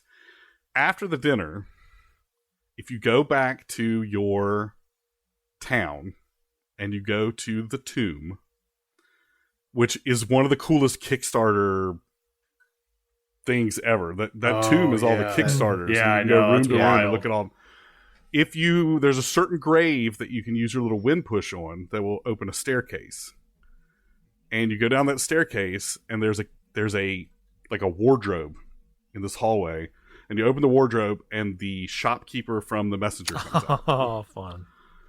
And he has all this funny dialogue, and you go inside the wardrobe, and it's basically like the developer room from Chrono Trigger. It's the offices of Sabotage with all the people that made the game standing around, and you can go into all their offices and talk to them. And they all have something very specific to say. So you can go and talk to the composers, and you can go and talk to and it's a nod to Chrono Trigger. They made a developer room that secretly can be found. And even the some of the staff's dogs are in there that you can walk up to and talk to. And it's a really neat little nod to the Messenger and a little nod to the Chrono Trigger. Yeah, I'm gonna have to go back. It's a really cool little secret. So when I was wrapping up the game, I didn't have a guide or anything up on my phone telling me all the side stuff. I was just operating on the PlayStation trophy list, sort of trusting that this would hit all the side stuff. But that's the one thing that they don't have a trophy for then is going to that developer. Which is weird to me. It's weird to me that there wouldn't be a trophy for accessing that. And I guess they really didn't want to spoil it, because even if you look at guides and stuff like that, because it's real hard to find. The grave is a broken grave, but you really got to know exactly where you want to go. And every guide was like, not spoiling this, you have to find it on your own. Not spoiling this, you have to find it on your own. They'll tell you where it is, but they're like, I'm not going to tell you what you find once you get in there. So it's that kind of thing where people have that much respect for it, where they're like, I don't really want to, but I have none of that. So I just told you guys all of it. I mean, I wouldn't have known, and now I'm going to go boot up my file and check it out tonight. It's absolutely, even knowing it's worth going in and checking out, because it's such a cool thing to be able to go up and talk to the guy that made the art assets. Talk to, it's really neat. I was going to say, Drachma, I would recommend getting the true ending at some point. I think you'll be happy to see some of those scenes. And it's absolutely worth it, in my opinion. Yeah, you do have to do a lot. I don't actually even know everything you have to do, because I had already met all the criteria, but I'm pretty sure you have to get all the rainbow shells and do all them. At least all the main character side quests, maybe more. Yeah, and there aren't that many. And then you have to do everything in the Colosseum. You have to free the butler guy in the swamp or whatever. And I want to say there's another side quest within one of the biomes. Oh, and you have to go back and refight the mist guy and do that second battle or whatever. And it's all stuff that you may have done as you're going, because they don't hide the fact that you can do these things. No, you talk to your people at the campfire and they'll tell you about each of those things. Oh, and one of the ones that's a little tricky is you have to fight the Queen of the Desert. Yeah. So you have to find all the clues to find her, and that's actually a really fun boss battle. The Queen of the Desert boss battle. Yeah, she's like a robot spider lady thing, scorpion. And she has the bullets that hover in front of her. Yes, yeah, that was super cool to kind of figure out how to deal with those, get rid of them, so you can do the most damage to her. But I did everything except for I'm missing a few rainbow conch shells. So the parrot is very helpful in finding those. I don't know if you've used him. What parrot? So if there's a parrot that you find, and I don't remember where he is. I think it's one of the rainbow shell rewards at 30 or something. Yeah, it's one of the rainbow shell rewards. So if you go back and cash in your rainbow shells, when you go to the world map, you hit, I don't know, it's X on Xbox. Yeah. It's probably square on PlayStation. Whatever area you're in, the parrot will be like, there's still treasure hidden here, or there's still a rainbow conch hidden in this area. So you can at least narrow it down to the island or the area that rainbow shell is in. And then you can go back and search that area again to find it, So that is a bit helpful. Yeah. Probably what I'll do, to be completely honest, is just video guide it up and be like, every single one. Oh, I remember getting that one. I remember getting that one. Oh, I don't remember getting that one, and try to go find them that way. I spent so much time looking for them, and I wish I'd have just waited until I got Flight to go back and do all of that, because Flight is literally the most game-changing thing in the game. Like, the momentum just landing at goes the crazy bottom. once you hit that. Oh yeah, landing at the bottom of the mines to have to go through the whole mine to get back up to the top again is the worst. Yep. Yeah, it's best fast travel in a game in a long time. The fact you get into a ball and you get kicked or punted or spit out across the map is great. Yeah, no, I enjoy all of that you too. should have concussion. yeah. It's definitely you would just have died. Yeah. So taking about 7 steps back from the end of the game that we already completely spoiled, what did you guys think of the Brewgraves Erlina reveal? Did you guys expect that to happen? I did, only in the fact that Erlina looks like a villain. Like, she has Rita Repulsa energy. And so you're like, and she has horns. Yeah, I'm like, I don't know that I trust you so much. I will say, now, you do get a little piece of something in the true ending, but Brewgraves kind of just, like, sort of doesn't matter. Like, he's just... Well, he got coerced, for sure. Yeah, he's, like, just along for the ride and, like, just kind of gets to feel guilty for the rest of his life. But he's friend zoned. He's that friend zoned guy that Yeah, but I can say that I don't know that I necessarily expected it to happen, but when it did happen, it wasn't like I was like, what? Oh yeah, right. I was expecting, as a part of that, at some point for us to learn more about the acolytes 1, 2, 3, and 4 that we really never do. At least not that I found.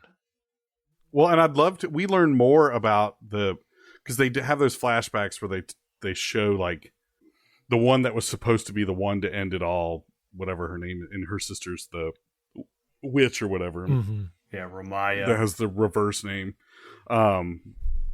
We learn more about her from her sister than we do about her in general. I would love to see, even if it's like a DLC or something, that kind of is like more into how this whole thing got started.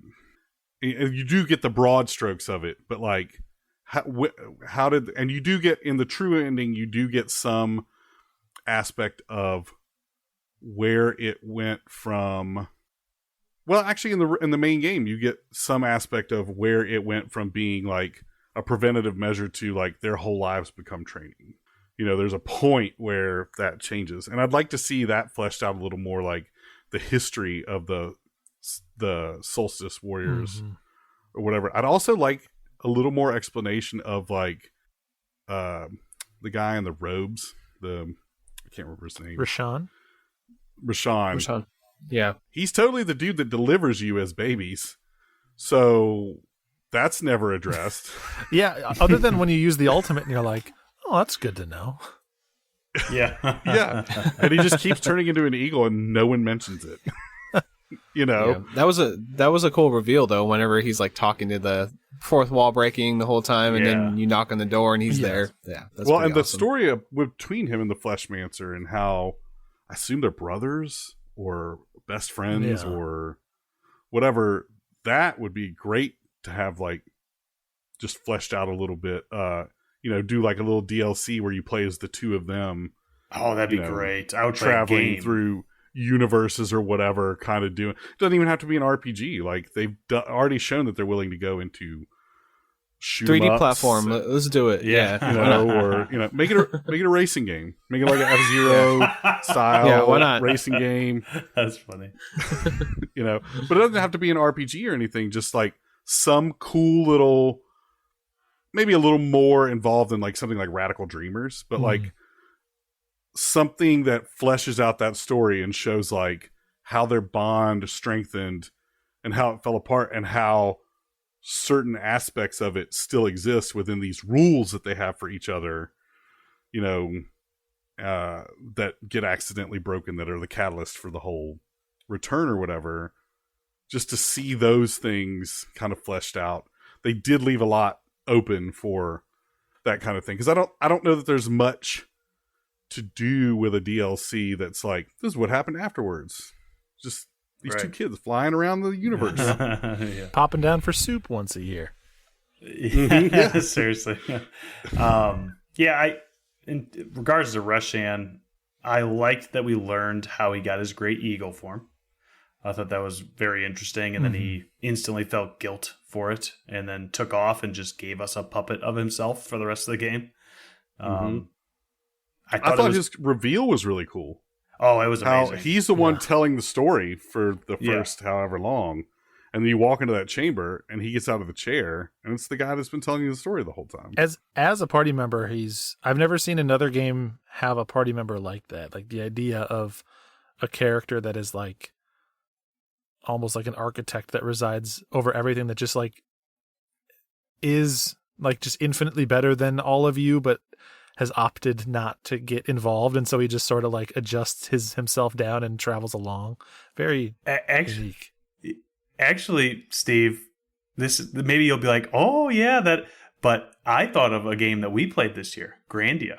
I don't want to spoil too much. I suppose, at the very end of that game, yeah.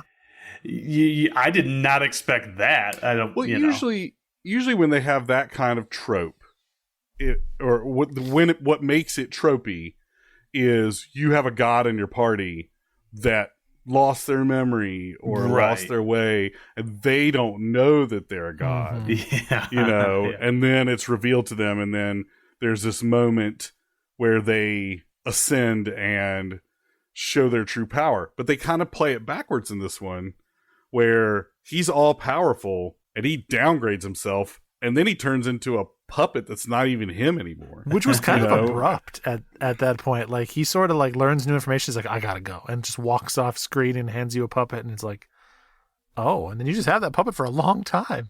It's like, damn. And if you take the puppet into the spa, he just doesn't do anything. He sits outside the spa and is like, it's still it's nice that they thought to still let him have a spa day. That's good. I did not ever go back to his he doesn't chambers. Understand it. Did you, Burger, did you go back to his chambers? Is there any additional story or anything if you try to go back and talk to him in? Not after the game. Like, during the game, I went back to use that warp. Yeah. To get back to the mountain or whatever, to get a couple of collectibles, but he wasn't there. Like, he's just not there. So I haven't gone back to see if you can talk to him after beating the game, but the chamber was always empty every time I went back. Bummer.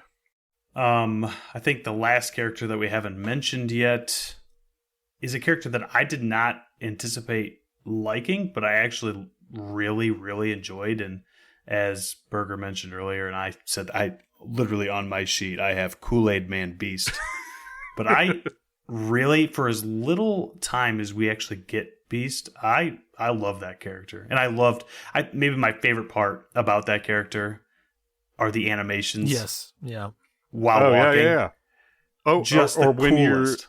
you're in water, he'll turn into a bottle, or when you're on a rope, he turns like into a beaker wheel or something like that. Yeah. Or he'll turn into a wheel when you're going across like a narrow bridge or something like that. I love the aspect of that character that he's made of something really fragile that is only made strong by strength of purpose. That is such a cool concept that I don't know that I've seen anywhere else, where like his sense of purpose is what makes him invincible, basically. And it plays so much into the true ending as well. And that's just such a really cool character trait, because you're right, he's pretty annoying before he gets a glass body. But once he does get that glass body, he has such a purpose, like, and he has to stay alive, but like, he wants to have the purpose. He's not using it just to stay alive, Right.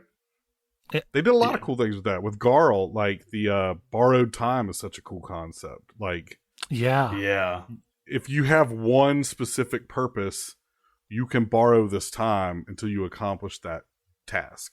And then once you accomplish that task, there's nothing I can do. It's over. But it's just such a neat concept to be like, I know what I need to do, and we're going to go do it,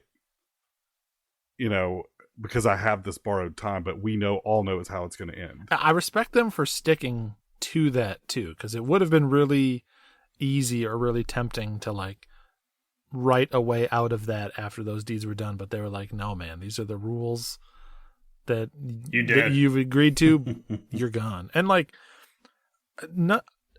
I would say this game, like the story never was like, I was never crying, I was never weeping or anything, Right. but it made it more impactful. It made it more effective having that like long inevitability. So when you finally do see it happen, you're like, damn, man, that sucks. I've been not looking forward to this for the last hour, and there was no way to run from it. Except for then in the true end, you kind of run from it. We talked about reviews earlier, and I did read a negative review on Steam that basically said that Garl is too nice and too perfect and too good, and it's too tropey and not fun, basically. And I was like, wow, you suck. So Where's the hates joiner fun. here? I actually respect them more that he never has like a turn to darkness moment or like Right, a crisis of Oh, faith. yeah, where a wavering he doesn't faith, believe right? it's Like, going to happen. he is 100% the whole time absolutely resolute. Like just 100% unwavering. He loses an eye as a child, and it doesn't Which is messed slow him up. down. He literally sits and waits for them to finish training for basically his entire childhood. that's what I was going to say. Dude literally gets his eye. I mean, I know your parents say you're going to poke your eye out, but he literally gets his eye poked out when he's 10, cries a little bit, and then waits for 10 years for his best friends to come and hang out with him again. Which I'm like, okay, that's a little weird. Like, imagine your best friend in 3rd grade moving away, and you spend your entire life up to the point you graduate exclusively waiting for to him go to back come to back. hanging out with Yes. that friend again. Like no time has passed at Yeah. all. You just jump out of a bush like, hey, guys. Well, the flip side of that, when you left town, you also had no childhood whatsoever. Yeah. Until you come back. So, it kind of maybe is like no time passed at all. And I also respect that they could have put an eye patch on him. Yeah. And they don't. He just has a big old scar on the side of his face where an eye used to be for the whole game. I think that maybe it was just me, but it personifies him as the super nice dude all the time, but almost in my mind, he's almost like a paladin or something, right? He's so good and so nice, but so tough, but doesn't seem tough on the outside. He's purposeful. He's purposeful, kind of, and he believes in it. yes, yes. He doesn't look like what you would typically expect a tank character, which is basically what he is, right? I mean, he literally carries a pot lid, a shield with him. That's his weapon. But he's just kind of an everyday dude that is just so happens to be friends with these Super Saiyans, basically, right?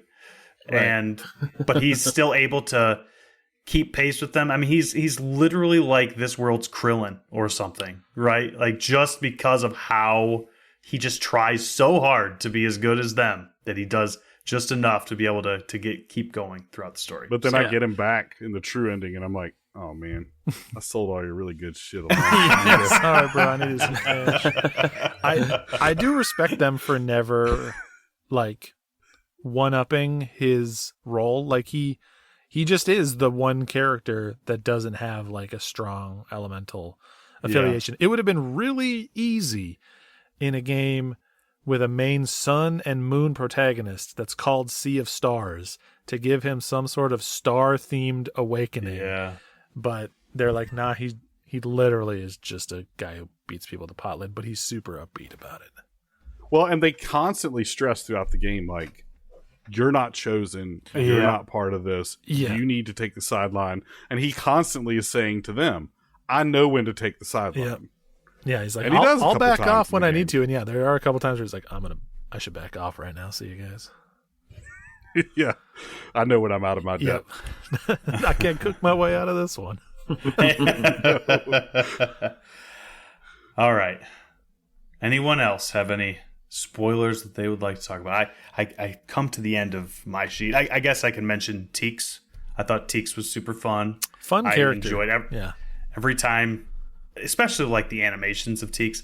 They could do any animation ever in this game, but they specifically made it so that they made Teeks as eccentric and hyperactive as possible. So every time that a new person came on screen that she knew or had heard about from her lessons or whatever, she would start very slowly rotating around them and then get to the point where she was like just like bouncing Like a tornado. Yeah. yeah, and it like there's no animation, right? And it's so funny in that instance because the rest of the game has beautiful animations and she's just a still, like reminds me of FF5 or something, right? Where Yeah, they're or them working on airships Yep. in Final Fantasy IV, where they just keep reappearing at other places. Yes. I also really like the character portrait they made for her when it flashes forward Oh, to the ending, you know, and she's older, and that was really cool too. The one thing I wish with her, and this isn't a knock on the game, it's just something I thought would have been a cool addition, is if they had some sort of like storybook animation or art or something for the story she told.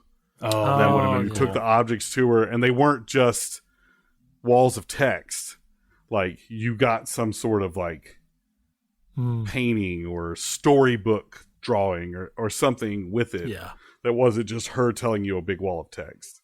Yeah, like her journal pages with some sketches or something, right? Mhm, Yeah, mhm. that'd be cool. I do really like that she appears in the ending and is like, guys, whoa, before you go, I'm gonna need the journal, please. Like, jot down your To story. record all, yeah, you're there, standing there, ready to fight the final boss, and she's like, "Whoa, let's get this down." Yeah, come on, now, this is Yeah. my last chance. I'm not gonna.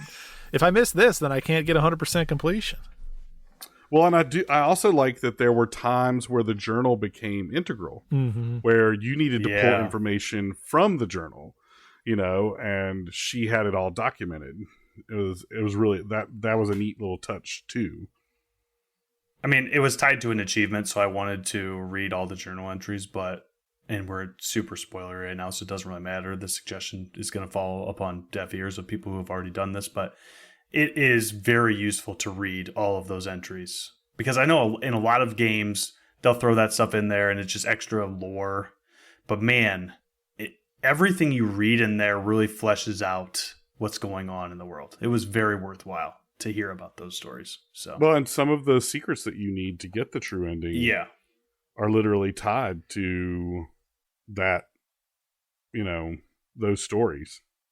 They made Teeks more of a character than they needed to. Like, it would have been really easy to just introduce her the once and then she sits every time you camp and otherwise is never acknowledged again. But like, they did a good job of like having her be with you, enter and leave the party when like it's situationally appropriate, etc. Well, and she could be a great framing device to do any kind of DLC.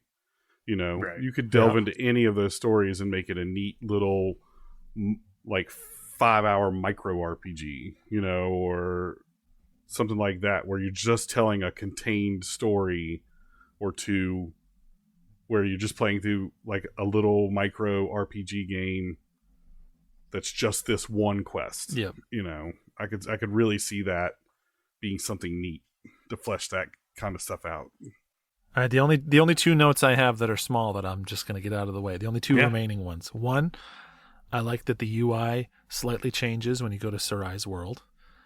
Oh, it's amazing. Mm-hmm. And then two, the song that plays when you're flying around is the most like soft mode 7 graphics. Like it sounds like the type of song that would play as you airship over mode 7 in a Super Nintendo game. It's like different from every other song in the game, and it's good. It is good. I agree. Yeah, it's awesome. I like that flying doesn't involve a vehicle or a Yes. bird or a mount or anything. You just learn to blimp. fly. Yeah, airship. Yeah, I loved when you learn that you can fly. I guess it was kind of hinted at the entire time, like, oh, eventually you guys will be able to do that. But I never really thought that we'd ever get there because I don't know. It just seemed like it was too short of an experience to have that happen. But it's real Saiyan. Yeah. You know? Yeah. Like it's real Dragon Ball. It's like, oh, I can fly the whole time. Well, sure. Yeah. You just had to believe enough. The big, like, it's such a big deal when you like invoked this power the first time, and then after that you can just flip it on and off like a light switch whenever you want. And it's like it's just used for traversal, for convenience. That's how all the powers are. It's like, well, now that you have this, you can change it from day to night anytime you want. You don't need to be standing on one of those. Yep. One of those pads. Like, all right, nice. That's pretty good. Last thing that I have that I guess I probably could have mentioned a little bit during the mains part, but it is a little spoilery. We talked about ultimates, but the animations for the ultimates are all freaking amazing. Yeah, I meant to mention that they are awesome. There's like camera pans around and stuff that is like really intensely very well done. But I wish you could have done the thing that they did in the like Final Fantasy X remaster or whatever, where you can turn it on so that like it only does the full animation once every X amount of times. Because if you're in a long boss battle, some of those animations are like 40 seconds long, and you're just like, all right. Yeah. Like maybe the last boss battle. Oh, yeah. That last and you use ultimates a lot because that battle is so long. Yeah. I mean, I guess I never fought that last boss, but I enjoyed the ultimate basically every time. I would just put my controller down. There was no buttons I needed to press. I was just like, heck yeah, nuke, baby. Like, it's awesome. Yep. I always use Reshan's, but I think my favorite was probably Zale's because it was just Super Saiyan awesomeness. Spirit Bomb Goku straight into the earth with big fireball. So I think I used them all. Sarai's is real long. Yeah. Because you have to watch the whole parade of pirates come through. And that was a funny one. The ship fires, you know. Yep. I think I used the Rashawn's healing one the most, probably. And then Kool-Aid Man had a really cool one, too. Yeah, the animation with was gorgeous. Where it splashes down and like all the little monsters come out of the goo or whatever. Yep. It was really neat. It's a good game. Very good game. Very good game. Thank you guys for listening. If you listened this far, hopefully you played the game because there was a lot of very, very intense spoilers. I think we said the main spoiler, at least. The one that's easily spoiled with like 2 words. That the dragon's name is Winston. And we all... Yes, exactly. And he's from the Messenger. Or actually, he's a descendant of the one from the Messenger, but still. Yeah. This game does make me want to play the Messenger, so maybe that's I haven't played the something Messenger I'm going to... You should. When you play the Messenger, you're like, I recognize those cloud runes. Look at that. It's real good. I'm kind of just slowly playing through it again and starting to see like little things folding in on itself. And I will say, as good as the writing is in this, the writing in the Messenger is just incredible. Every time you go to a shop, you want the shopkeeper to tell you a story so badly. Awesome. Well, see you guys on the next episode. It's episode 69, so that should be a good time. All right, catch you later. See ya. Peace.